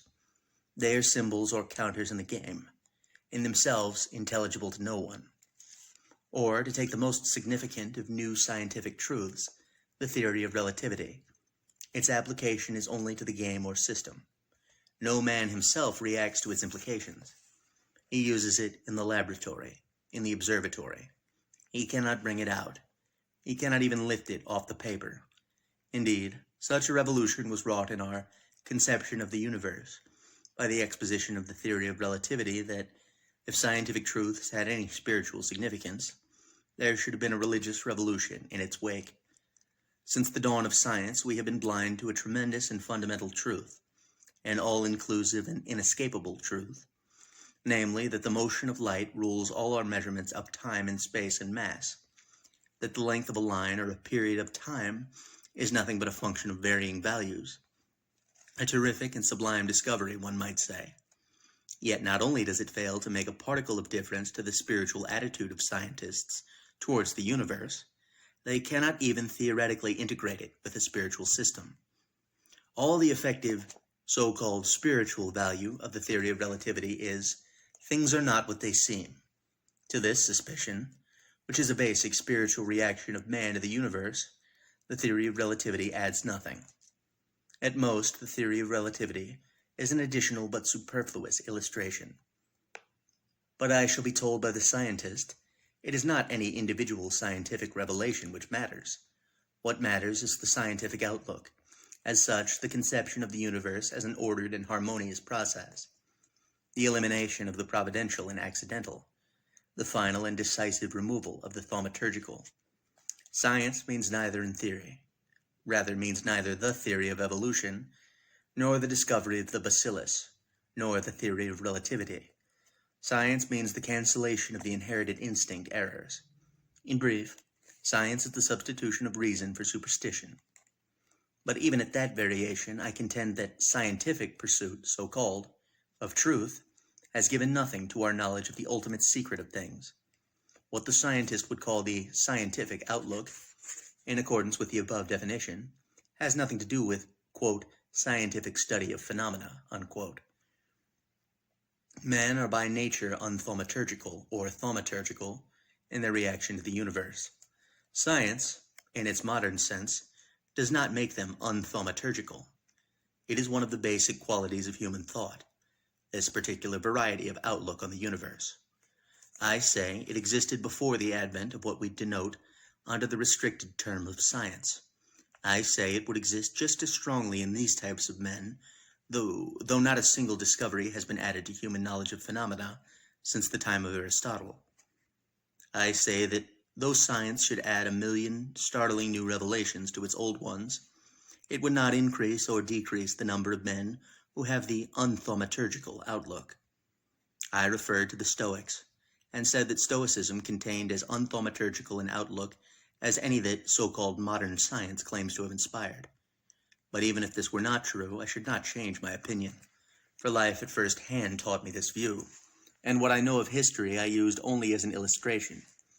Life at first hand has taught me that knowledge of science has nothing to do with the superstitious or unsuperstitious, with the thaumaturgical or unthaumaturgical, with idealism or materialism. I have known thoroughly ignorant men who see life quite rationally, apparently untroubled by unconscious impulses, men who have the scientific outlook without knowing or needing science. I have known thoroughly scientific men who are profoundly thaumaturgical, who are saturated with the spirit of superstition. It is not the knowledge of facts which changes the man. A man may believe in ghosts and yet not be superstitious. He may merely be mistaken. Another man may believe neither in ghosts nor in anthropomorphic God, yet be essentially of the superstitious type. It is not even a question of sophistication. I have known simple and primitive peasants, quite illiterate, who were as clearly rationalist and scientific in outlook as any professor inspired by a complete knowledge of the revealed mechanics of the world. I have known cultured city dwellers, rotten with sophistication, whose surface cynicism could not hide their subjection to the terror of the invisible, unrevealable possibilities. Scientific genius is only the genius of the ingenious. Men who by their nature are materialists spend their energies in building intensely ingenious schemata, wherein the known facts of life constitute the sole material. But these ingenious schemata do not alter their nature, with their shape or with the quantity of their material. The mechanics of the universe might be thus or thus.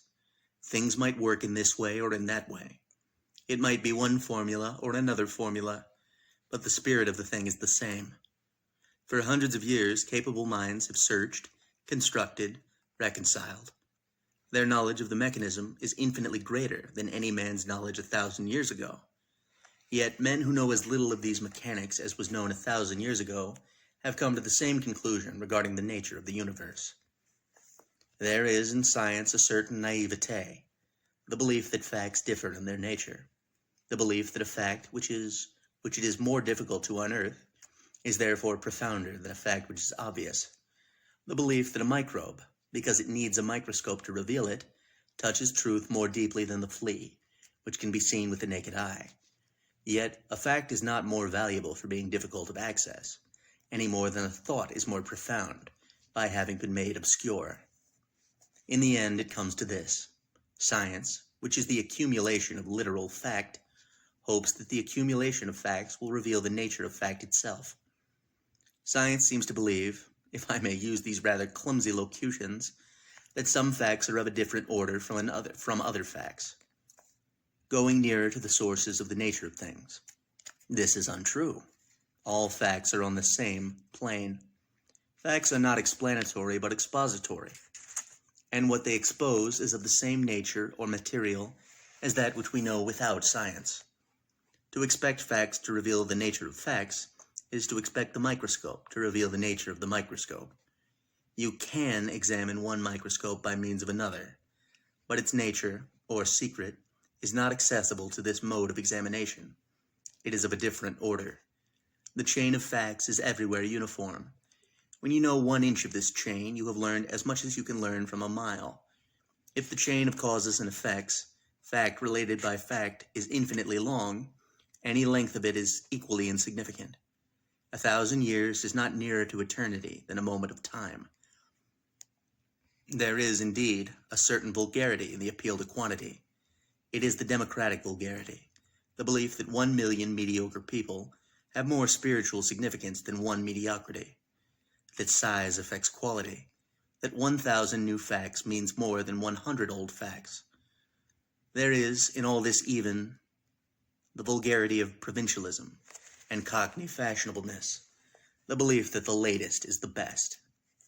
But vulgarity is most patent in the common assertion that science is of spiritual value because it reveals the wonders of the universe. So marvelous a structure, they say, rouses our astonishment and our reverence, the glory of God's house and the infinite wisdom of his ways. Science leads to religion because it teaches us both our own insignificance and the amazing cleverness of creation. I hold this view to be patently vulgar because it is an appeal to headlines, recourse to the stimuli of the advertiser for the benefit of a stupid and jaded public. The thinking man needs no scientist to teach him the wonder of creation. He needs neither a telescope nor a microscope in order to see God, nor do formulae teach him the nature of God. Life itself, being, the staggering wonder of mere existence, fills completely, crams beyond all possibility of addition, the faculty of astonishment and bewilderment in the sensitive man. Those to whom existence has become commonplace by familiarity, or who have never been smitten prostrate by the riddle of existence, need a crescendo succession of shockers to touch their brutish minds. They didn't know the marvel of the universe until they learned of electricity, but now that electricity is as commonplace as sunlight, they need a theory of relativity. And when that is played out as an advertising stunt for the ingenuity of the Almighty, they will need something else. Such vulgarity in scientists is not a whit different from the vulgarity of city mobs, which crow with astonishment when first they see an electric light, but afterwards smile pityingly at those who manifest astonishment. The man of the mass mistakes impudent familiarity for understanding. Because he uses the electric car, the telephone, and the telegraph every day, he imagines that he is wiser than the barbarian who has never known them. If at all, he is less wise, being too impudent to know his own ignorance. The fool that saith in his heart there is no God is the city fool to whom nothing is wonderful any more, and those who do not know wonder do not know God. Is it not significant that the greatest human cry of wonder, the Bible, was the utterance of men who knew nothing concerning the Plesiosaurus, the amoeba, the nebula of Orion, Mendeleev's tables, Bode's law, the theory of quanta? In them, the marvel of existence shocked like a clash of cymbals. The echoes of that first fresh amazement still put to shame the sophisticated stammering of this wise age. Have all the revelations of science brought just a single utterance like Job? Though a man should master all the ingenuities of science, though he should double and treble them, though he should know all the workings of his own body and of the stellar systems, though the earth's past and future, the past and future of all life should lie open before him, can he say or feel more than this? Can science even add anything to skepticism and doubt? Shall he who suspects that all life is a phantasm, perception itself the shadow of a shadow, and our very whispers to ourselves the 10 times tampered with instruments of things which are not ourselves, shall he that suspects that between himself and himself, himself speaking and himself listening, himself thinking and himself thought of, there looms world without end, system within system, aberration within aberration? Shall such a one be rendered more doubtful, because the sky is not an inverted bowl above our heads, because disease is carried not by demons but by invisible fleas? If the whole is insecure, does the double insecurity of a part make any difference? If all is illusory, does it matter that there were particular little illusions within the general illusion? If we suspect the very instrument of our perception, if we doubt our senses and our thoughts, if we doubt our very doubts, and in the end, from a frantic hunting of protean shadows, relapse into utter silence and impotence, what additional impotence is to be derived from the correction of unscientific errors? The world's wonder, the world's doubt, the terror and illusion of life, these things lie patent to the naked eye. Life at first hand teaches everything. The blind cannot see even through a microscope. What, then, is science, and wherein lies its lure? Why are men drawn to its service? Why do the best and ablest give up their lives to its pursuit? Science, which can be of no ultimate value in bringing us nearer to the roots of life, to Godhead and its secrecies. Science is a game, a convention. The charm of science is the charm of Gentile life. The ultimate does not matter. Within the system there is the lyric grace of rhythm and harmony. The scientific development of your Western world is an inevitable consequence of your nature. It is inevitable that you should worship science, because your very skepticism is the substitution of one set of illusions for another, the adoption of one set of conventions in place of another. You are bound to find spiritual value in science, because you do not want ultimate spiritual value, only the spiritual value of immediate lyric enjoyment. You who worship gods instead of God must naturally worship science. Science is merely idol worship, for icons, instruments, for incantations, formulae, the palpable, the material, the enjoyable. Science is not a serious pursuit. Your grave professors of chemistry, astronomy, physics, your Nobel Prize winners are but bald or bearded schoolboys playing mental football for their own delight and the delight of spectators. Science, then, is an art, though its technique is of so peculiar a nature as to divide it from all other arts. But we most easily recognize it as an art because the true scientist takes an artistic delight in science. And because your science is not serious, we Jews have never achieved in it any peculiar preeminence. We have our few exceptions. We can master as well as you the system and the scheme, but we lack the spiritual urge, the driving joy, the illusion that this is the all-in-all. We know nothing of science for science's sake, and we know nothing of art for art's sake. We only know of art for God's sake. If there is art or beauty in our supreme production, the Bible, it is not because we sought either. The type of artist is alien to us, and just as alien is the delight of the artist. The artist is one who seeks beauty, goes out of his way to find her. But the Hebrew prophet, who wrought so beautifully, did not go out of his way to find God. God pursued him and caught him, hunted him out and tortured him, so that he cried out. Until this day, we have no artists in your sense. Such art as we have created has been the byproduct of a fierce moral purpose. Art and science, this is your Gentile world, a lovely and ingenious world, kaleidoscopic, graceful, bewilderingly seductive, a world at its best of lovely apparitions, banners, struggles, triumphs, gallantries, noble gestures and conventions, but not our world, not for us Jews. For such field of the cloth of gold delights, we lack imagination and inventiveness. We are not touched with this vigor of productive playfulness. Under duress, we take part in the ringing melee, and give an indifferently good account of ourselves. But we have not the heart for this world of yours. Chapter 11. The Masses. It would be absurd to pretend that the Jewish masses are distinguished from your masses by a conscious appreciation of the difference I have described. Indeed, very few even of the thinking Jews understand the nature of the problem. It is certain that the westernized masses of Jews are doing their best to minimize, or to ignore, the difference between Jew and Gentile. They and their leaders assert frequently and vehemently that there is no difference. Jew and Gentile are alike except in their opinions regarding certain very simple matters of faith. You, too, will assert, even if we grant this distinction between Gentile and Jewish genius, are we to understand that it permeates the masses, that the strain of seriousness is to be found in your hundreds of thousands of westernized workers, lawyers, salesmen, merchants, manufacturers, contrasting with a corresponding levity or lack of seriousness in the same classes among us? It is incredible. The same language, the same occupations, the same sports, the same pursuits are common to both of us. Let any intelligent man live first for 10 years among middle-class Gentile families, and then change his milieu completely, and pass into the environment of middle-class, assimilated Jewish families. What will there be to give him the impression of another world? Will he not find the same amusements, the same ambitions, the same morality, the same taboos, the same abilities, and the same stupidities?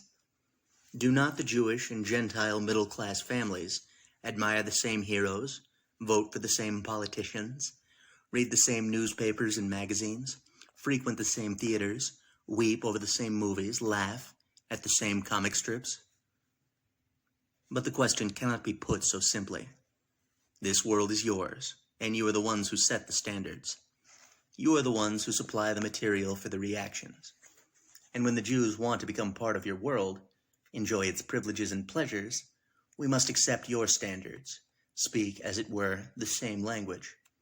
But just as a word can never mean quite the same thing to two persons, so a common expression does not mean the same emotion. The fact is that as long as Jews retain their identity, there is the same tension between your middle classes and ours as between your genius and ours. Our middle classes, even when thoroughly modernized, retain a certain individuality, which is repugnant to you. And though, if forced to a yes or no answer to the question above enunciated, I should have to answer, yes, there is a difference, difficult to describe, but felt and resented nonetheless. Our modernized Jews have done their best to take up your life and become part of it, but despite outward appearances, they have failed. There is, first of all, too eager and intense a desire to be a Gentile. What you do tacitly, and by the grace of God, we do deliberately, and in the gracelessness of ambition. You grew into this new life of yours. We contort ourselves out of it, into it rather. In 1 or 2 generations, we would achieve what it took you 100 generations to reach. We take up your life with an anxiousness, a ferocity, which is its own undoing. Whatever in you can be imitated, we do imitate admirably, but though you cannot quite define it, you are aware of a deception. Our patriotisms are hysterical. Our sport pursuits are unnaturally eager. Our business ambitions artificially passionate. We seek the same apparent ends as you, but not in the same spirit. Would you have us fight and die for country? We'll do it as well. We will do it, rather, as well as you. Would you have us run fast, box skillfully? We'll do it. Would you have us build up enterprises? We'll do that too. But one thing we cannot do. We cannot do it for the same reason and in the same spirit.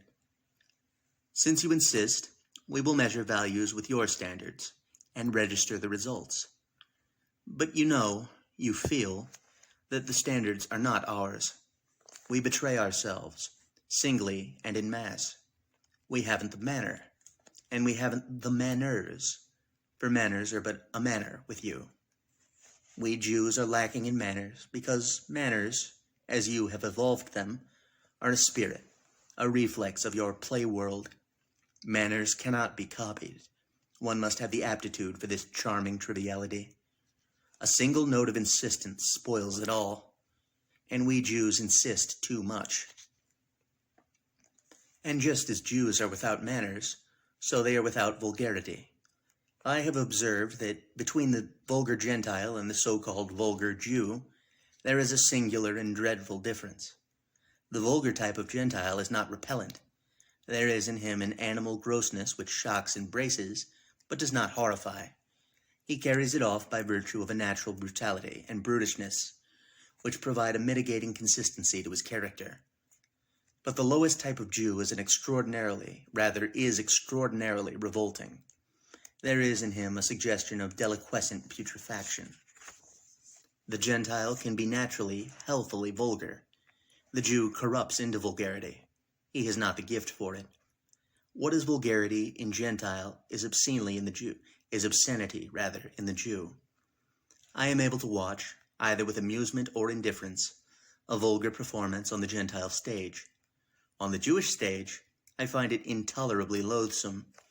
In the company of low and brutish Gentiles, let loose, I may not feel at home, but I can be an unmoved spectator.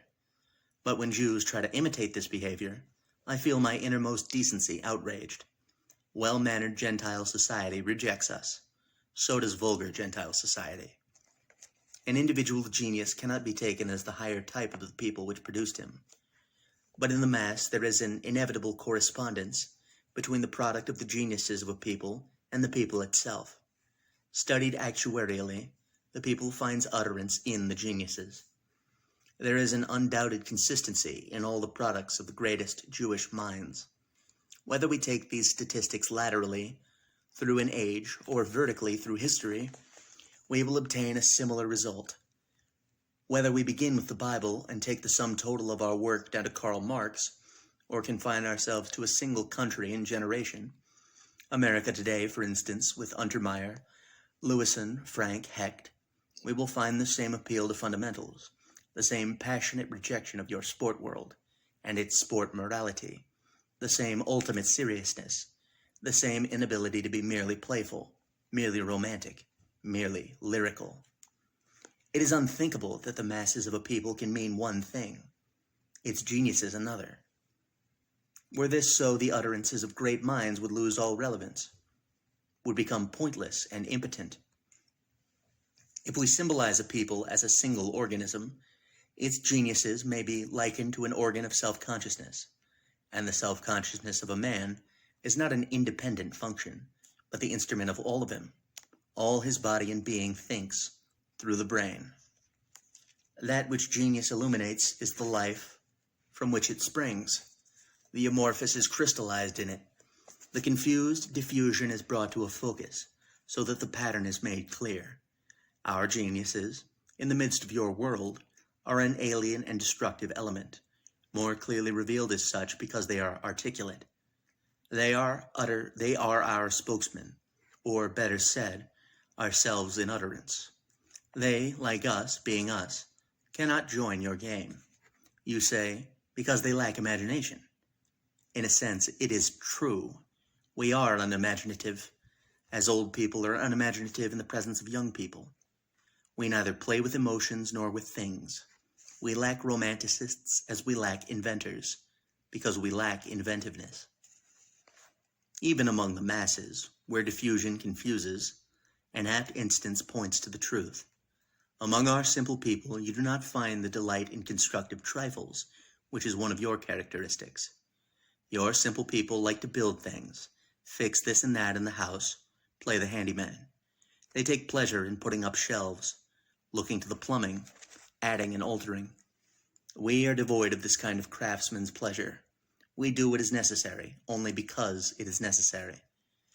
And as a man, engaged happily in such pleasant, childlike pursuits, resents the chilling indifference of an unsympathetic onlooker, so your world resents our uncalled-for analysis of your acts and occupations. This is your life and you enjoy it. Why do we disturb you with questions concerning ultimate values? We lack inventiveness. You will say that this springs from our lack of vitality. Men are lyrical because life sings in them. They are inventive because life is restless in them and drives their fingers to activity. I will not argue the cause of the difference, but lacking inventiveness, we also lack sympathy for it. In your delight, you call inventiveness the conquest of nature. But the boast is, to us, a foolish and a childlike boast. The problem with which man is faced cannot be answered by scientific inventions. The conquest of nature does not lie in evolving keener sight, swifter motion, larger strength. This is but magnification, which leaves the element of the problem untouched. Can you conquer not nature, but the nature of things? For it is in the nature of things that the bitter problem resides. If science should double the span of human life, will the nature of life and death be altered? Will we not feel as mortal, as insignificant? Will we even be aware of living longer? If science should bridge the planets and the stars, will the new playground be larger than the old to those that live in it? You have found a whole world since the days of the Greeks. They lived on a tiny plot of earth, an anthill, and you have a gigantic globe to build on. What difference has it made? What significant conquest have you achieved? Not things, but the nature of things baffle us, the dreadful circle, the eternal balance. For every gain a compensating loss, for every new revelation a new deception, for every new extension a loss of intensity. The nature of things cannot be solved because we partake of that nature. We can never get round ourselves. We can only turn round. Your world spends in a joyous illusion of progress. We, untouched by that illusion, destructive of your mood, stand aside, static, serious. We will be satisfied with nothing but the absolute. That aloofness speaks clearly or obscurely in our masses as well as in our geniuses. Dealing with objects instead of with laws, they betray the same unenthusiastic objectivity in their attitude to your world. And as long as they retain their Jewish identity, they will, despite denial and effort to the contrary, remain the same. Chapter 12. Solution and Dissolution.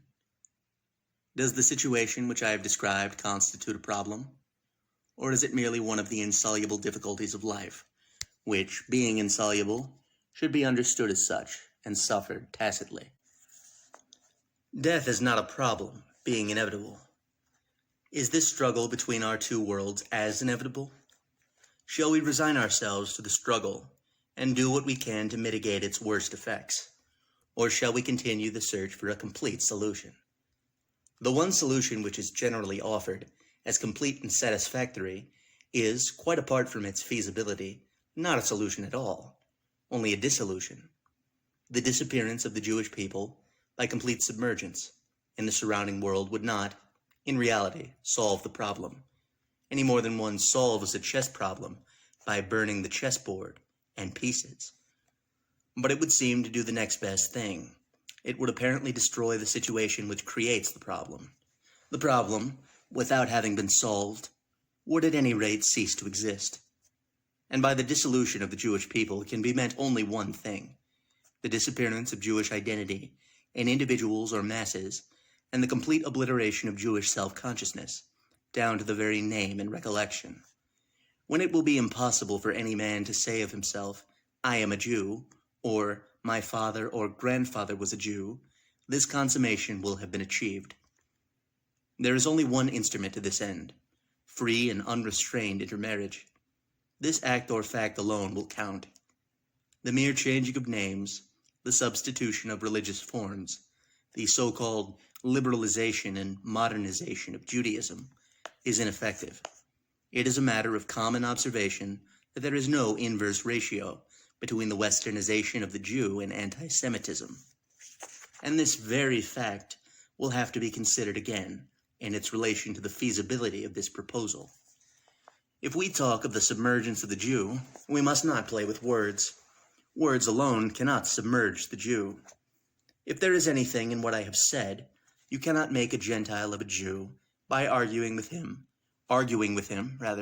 any more than by lynching him. You can make his children half Gentile, his grandchildren only a quarter Jewish, and so on until the balance is perfect. And this truth seems to have worked in the minds of some westernizing Jews. Reformed Judaism, or modernized Judaism, is the halfway house to baptism, or at least to intermarriage. Its very purpose is such, despite the protestations of Reformed Jews. It cannot be anything else, for if the desire is to become, quote, like the world around us, then all barriers must go down, and the real barrier, the conservator of all distinctions, is our practice of endogamy. One thing is quite certain: a Jew is never baptized for the purpose of becoming a Christian. His purpose is to become a Gentile. Yet, obviously, you do not make a Gentile of a Jew by baptizing him any more than you would make an Aryan of a Negro by painting him with ochre. The sole and sufficient value in this direction of baptism is the removal of all conscious prohibition against intermarriage. Of course, even baptism is not necessary preparation. Jews marry Gentiles without this preliminary formality. The case is somewhat different here. This is a natural wastage of attrition. Individual passion, not policy, is the cause, though the effect is the same: the disappearance of the Jew. And it certainly connotes, even if indirectly, the renunciation first of Judaism and then of Jewish affiliation. A Jew married to a Gentile may remain a Jew ostensibly, as he is in fact. His children seldom, if ever, profess Judaism, or associate themselves with the Jewish people.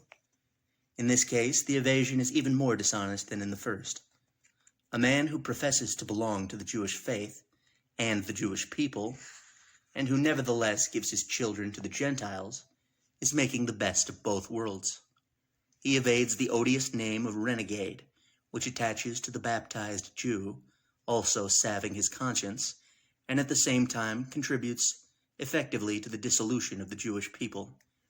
It is well to note that the westernized, or reform Jew, may deplore the practice, but will not exclude such a man from the temple. The Orthodox Jew considers such a man lost to Judaism. The view, whatever its ethics, is clearer and healthier. But I want to consider not the accidental, but the deliberate, or politic. Accidental intermarriage, being accidental and therefore uncontrollable, is not a policy. Baptism is a policy, the weakening of Judaism by removal of its nationalist implications, and by its modernization, is also a policy. The same policy, in fact, but more circumspect and less self-confessed. This policy has as its objective the solution of the Jewish problem, by the dissolution of the Jewish people.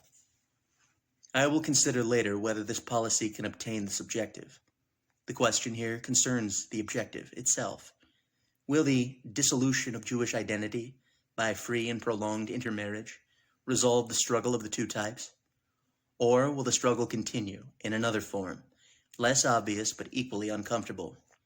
Will the struggle center around isolated individuals, recurrent types?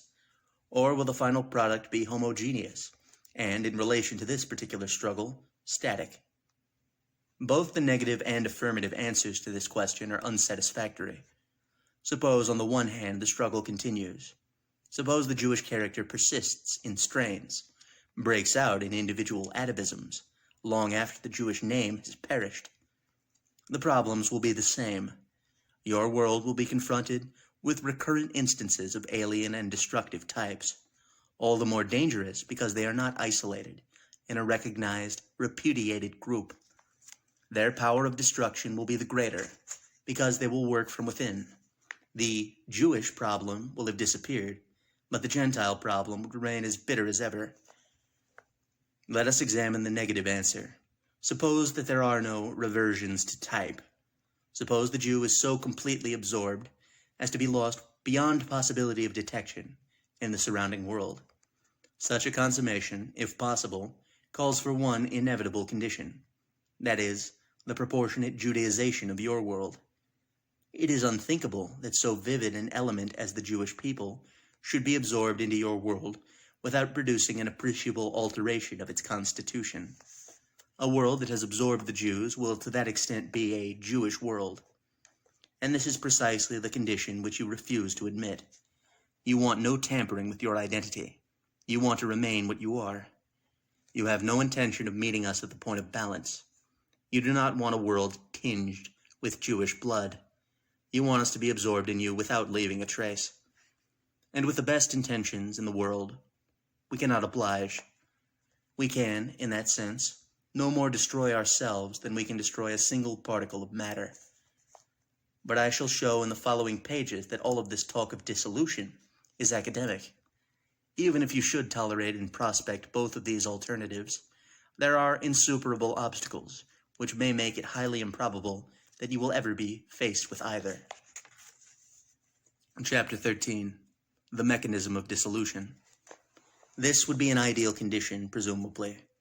The merging of a Jew and Gentile for the production of a world neither wholly Gentile nor yet dual with Jew and Gentile, but composed in certain proportions fixed by our numbers and the laws of heredity. That is, at least, the best solution within view. And if we are to be reasonable, on paper at least, it would be the only one to be considered.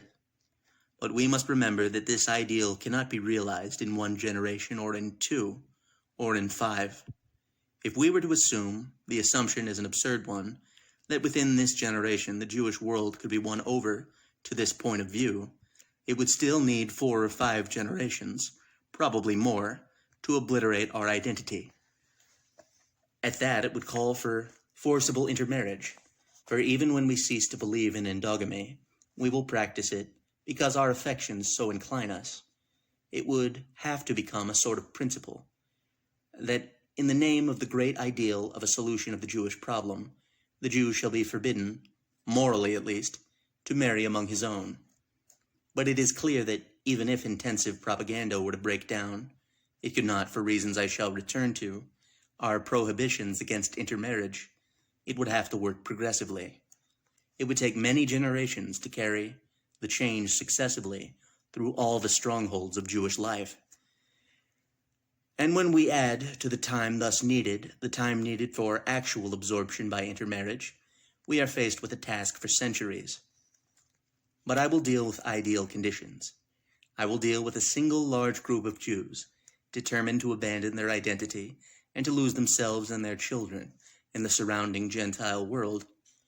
We know well that their children will not be assimilated in the full sense of the word. Children of mixed Jewish-Gentile percentage still carry the Jewish stigma. The child of a half-Jew and complete Gentile is in better plight, and a Jewish great-grandfather is hardly any handicap at all. The third generation, as the saying is, produces the gentleman. It needs at least these 3 generations of intermediary stage, probably more. It would be absurd to expect absorption in a single generation. It never happens. There is a needed transition period, and it is this transition period which you Gentiles will not tolerate. Even if you believe, as most of you do, that the best thing that could happen to the Jew would be his complete absorption by intermarriage, you oppose tacitly, but not the less obstinately, his steps in that direction. You want us to intermarry, but you don't want to intermarry. You want us to produce Gentile offspring, without having taken your sons and daughters as mates. In other words, you want an end without permitting the means. The prospect of a Jewless world is charming indeed, but who will enjoy the actuality? Your grandchildren and great-grandchildren. And who will have to pay the price of the first embarrassing contact, the first difficult intimacy? Jewish sons and daughters-in-law, Jewish fathers and mothers-in-law, you yourselves. The prospect is too distant, too hypothetical, to exert any influence. It is much too much like the promise of heaven and the threat of hell. I have alluded more than once to the fact that westernization of the Jew is nowhere a guarantee against anti-Semitism. Indeed, conscious modern anti-Semitism, the formulated fear of the Jew as the racial bearer of alien and dangerous ideas, is the result of westernization. Far from encouraging or tolerating our intermarriage with you, you do not even relish the results of our westernization or gentilization. It is an amazing and terrifying paradox. You would like us to be absorbed, but you shrink from the process. The inoculation is painful, even revolting. You are uneasy and unhappy when we swarm into your universities, your professions. The nearer we come to you, the more you dislike us. You dislike us because we are different, and when we make efforts to overcome the difference, we are forced into a proximity which rouses your inmost resentment. The Ku Klux Klan, the awakening Magyars, the Consul, no longer warn you against the religious and secluded Jew, the ghetto and the Talmud. They warn you against the baptizing Jew, against the assimilating Jew, against the intermarrying Jew. They warn you, indeed, against that part of the Jewish people which is apparently in the process of realization of that ultimate ideal, the disappearance of the Jewish people. Another aspect of the mechanics of dissolution makes clear a difficulty somewhat more subtle, but even more effective. The death of a people, or of a type, can be natural only. Race suicide as an ideal is a contradiction, for an ideal is a manifestation of life. Deliberately to set ourselves the objective of self-elimination would be as absurd as a man insisting on watching himself fall asleep. It can be done tacitly only. It can happen, but it cannot be propagated. We might drift out of consciousness, but every effort to accelerate the pace would retard the process. To appeal to Jews to cease to be Jews, because they are Jews, is to accentuate their Jewishness. Of course, the effort has been made, but with those grotesque and unnatural results, which are in part responsible for your aversion to the process. There is nothing more ludicrous and pitiful than the Jew who has made his gentilization a deliberate ideal. His anxious self-repression, his self-disclaimers, his demand to be considered a Gentile, his uneasy sense of inferiority, his impotent resentment of all that reminds him of his origin, make him an object of scorn, alike to you and to us. There are assimilated Jews who hate with an ignoble and consuming hatred the unassimilated part of the Jewish people. Jews who, rousing your secret contempt as renegades and your resentment as intruders, attribute their discomfort, falsely, to those Jews who are most obviously Jewish. For the gentilizing Jew is reluctant to admit that his very gentilization accentuates his Jewishness to you. His only recourse to save the last remnant of his self-respect is to blame the unassimilating Jew. In eager self-vindication, he points at the object lesson of the sufferings of Orthodox and national Jewries, and associates his own severer sufferings with the same cause. He deliberately ignores the fact that the cradle of the newer anti-Semitism is the country which witnessed the first effects of the Jew to make a high ideal of assimilation. Germany, which in the 19th century, offered the classic example of Jewish assimilation, both internal in adaptation of our own life, and external in baptism and intermarriage, also became the country of classic anti-Semitism. Terrified at the infiltration of Jewish blood, the German Gentile recast his formulae of Jew hatred in such wise as to arrest the process. When we examine the mechanism of dissolution in detail and come down to an examination of its working on the individual, we understand better the revolting character of at least its first effects. It is one thing to say that a people in the first stages of dissolution is as horrible a spectacle as a body in the first stages of putrefaction.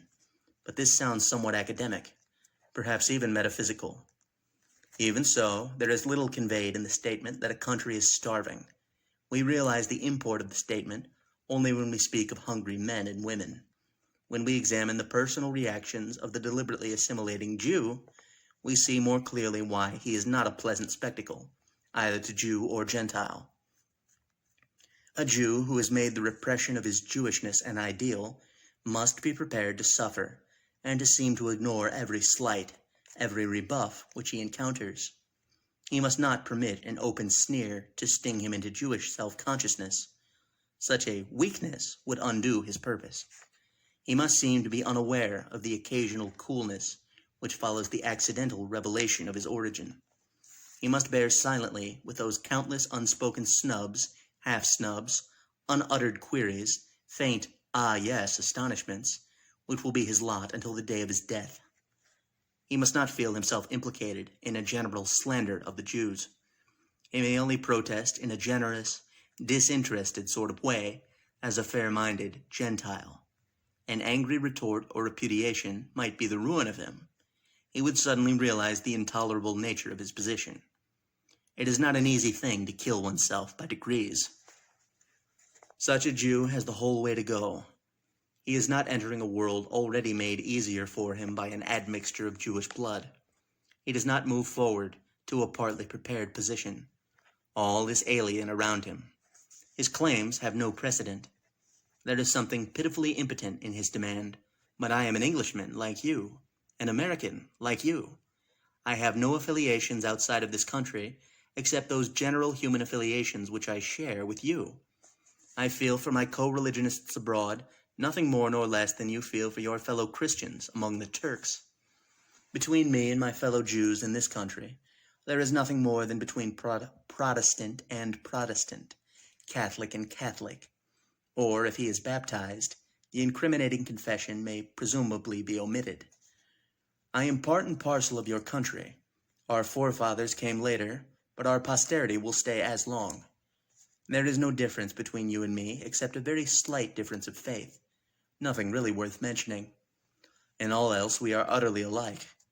Do not let yourself be misled by the apparent contrast between me and my unassimilated co-religionists. It is merely a matter of externals. In a little while, in a generation or two, they will be like me, indistinguishable from you. They will be Americans, or Englishmen or Frenchmen, in every respect. Your destiny and ours, your outlook and ours, your hopes and ours are identical. But his plea falls on skeptical ears. There is that in the very name of the Jew which invalidates his protestations, and the more vehemently he urges his case, the more suspicious and uneasy you become, for he is urging as an accomplished fact that which is nothing but a hopeless personal aspiration. Your demand is not connected with behavior or with views. Neither of these makes the American or the Englishman. It is a question of identity. You want us to be Anglo-Saxons or Teutons, if you were to call us Englishmen or Germans, and we cannot be that. At best, our great-grandchildren can be as nearly that as matters, but we cannot remarry our great-grandparents. We cannot but exasperate you by such importunate assumptions. That strangers, aliens to your blood, should come to dwell in your midst is one thing. That they should claim, after a sojourn of a generation or two, complete identity with you is as absurd as it is insolent.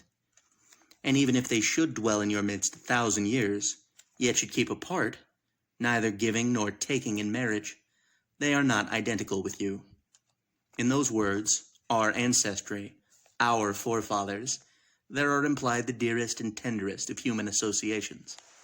The love of his forebears and of his posterity is all that man has of earthly immortality. The pride and affection which are the natural counterparts of these concepts are as narrow and as broad, as potent for good and evil, as sexual love, as life itself. Shall we come to you and share your ancestry? Shall we intrude on these exalted recollections with a "we too"? You cannot help resenting these claims. They savor at once of ingratiating humility and arrogant blasphemy. Try as you will, you cannot make the concession. You are trapped by a vital paradox. You may ask, what difference is there between a Jew claiming to be an American and an Italian claiming to be one? Is it more humiliating for one than for the other? Is the Italian of our ancestry more than you? There is some similarity in the plight of all foreigners, and we Jews suffer all that foreigners suffer. But our case is unique, because we are unique. If there is anything in what I have said, the cleft between you, Americans and Italians, Frenchmen and Germans, is but a wide jump, as compared with the chasm between us and any one of you. What is true of the Gentile foreigner in this regard is 10 times true of us. For our very record testifies against us. The older the past from which we attempt to flee, the closer it pursues us. To you, who share with us the human attribute of pride and ancestry, or pride of ancestry, it seems incredible that, having retained our identity for 100 generations, we should abandon it in one. It is suspicious and odious, for you suspect, rightly, that in this tenacity of identity, which has outlived so many nations and civilizations, there is implied a kernel of individuality, which is as singular in its nature as in its history. Among yourselves, assimilation is problem enough. The birth and death of nations is attended by wars, pains, humiliations. But what you have done is 12 times over in the last 4,000 years, we have not done once. We cannot assimilate. It is so humiliating to us that we become contemptible in submitting to the process. It is so exasperating to you that, even if we were willing to submit, it would avail us nothing.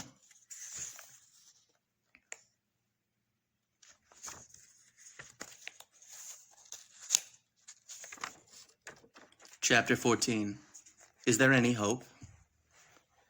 There is little more to be said. I would only like to set down, before concluding, a few considerations which might help to clarify the issue between us. For I cannot believe that the contest between our two ways of life will come to an end without measurable time, or within measurable time. And I cannot believe that while contest continues, it will ever be lifted to purely spiritual levels. I will not confound eschatology with daily experience. If ever the dreams of the prophet should come true, if ever men should live at peace with each other, expressing their antagonisms without enmity, why, they will no longer be men, but another species, and talk of Jew and Gentile will be as irrelevant then as it might have been 20,000 years ago. The world is getting better, no doubt, but the improvement is not to be measured in generations or centuries, and what will come to pass 10,000 years from now does not concern me in connection with this problem. Certainly, I have no patience with those who bid us wait dumbly for the apotheosis of mankind, as though the millennium were round the corner, as though every year registered a perceptible and even considerable improvement. If ever, within the span of one generation, mankind could suffer visible improvement, it should have been now, within the generation which witnessed the war. But only the fool and the professional optimist will assert that our way of life today, our utterances, our emotions, our ambitions, are at all cleaner than they were 10 years ago, when the war started. The same handful of sensitive men and women struggle hopelessly against the passions of humanity. The same ugliness and meanness, the same selfishness and lying, the same lust for bloody adventure, the same delight in physical triumph, the same willful self-deception, and abuse of lovely phrases have us in thrall. The race is still to the swift and the battle to the strong, and the goal and the prize are what they were 10 years ago. What I say, then, is not prompted by the hope that words of mine, or of anyone else, can give a new complexion to the general struggle between Jew and Gentile, but only by the desire to clarify, for the encouragement of a few, the nature of this struggle, convincing them, perhaps, that behind the sordid stupidity which seems to govern our Jew-Gentile relationship, there may be found a compensating grain of eternal principle. And my concluding words are addressed less to practical expectations than to the desire for completeness. What are we Jews prepared to give you, which, in my opinion, you should consider sufficient? Obedience to the laws of the state, and readiness to defend it, even if against our inmost belief, in time of danger. This constitutes a full payment for the privilege of citizenship and the protection of the laws. But this offer on the part of the Jew becomes inadequate when the state begins to assume functions which seem to me totally beyond its capacity. What was intended only for the regulation of the external actions of a given group is becoming a growing tyranny against the inmost values of man, an attempted violation of our most inaccessible privileges, and this despite the professions of your statesmen and political thinkers. It is acknowledged, in principle, that a man's religion is beyond the reach of law, and his God need neither pay taxes nor take out citizenship papers. But the acknowledgement of this principle is gradually becoming meaningless. Perhaps it never had any meaning, in the light of the growing spiritual tyranny of the state. Perhaps nothing that you have ever feared from the economic tyranny of socialism approaches the oppressive spiritual tyranny of your great democracies. These seek to control not only the acts, but emotions of the individual. They would compel us to love and hate, to admire and despise, as part of our civic duty, and, not content with that part of which alone affects the well-being of government, would also conquer and control that part of us which belongs to no one but each man and God. They would control our culture, as though culture were controllable, except for the purpose of destruction, tell us in which language to create, as though they could fructify us and direct our ecstasies, as though these were run along wires and commanded by switches. Our obedience, our tribute, our bodies will not do. They would have the very secrets of the heart torn out of us and delivered to Washington, or Berlin, or London.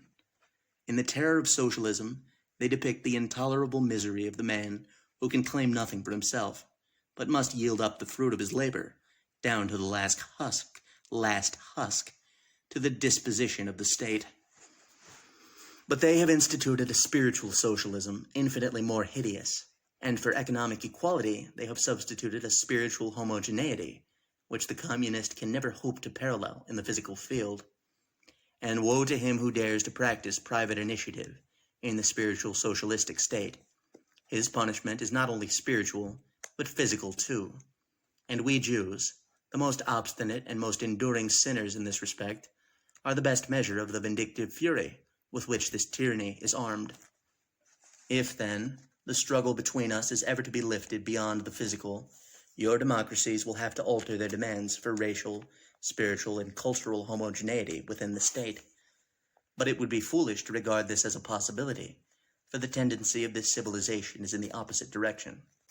There is a steady approach toward the identification of government with race, instead of with the political state. And since this is largely beyond your conscious mind, or conscious control, it is perhaps as foolish as it is futile to expect a change.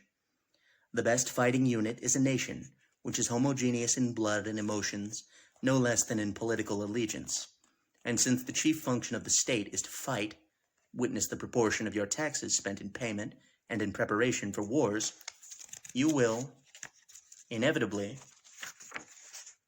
demand the subordination of all human functions to that end.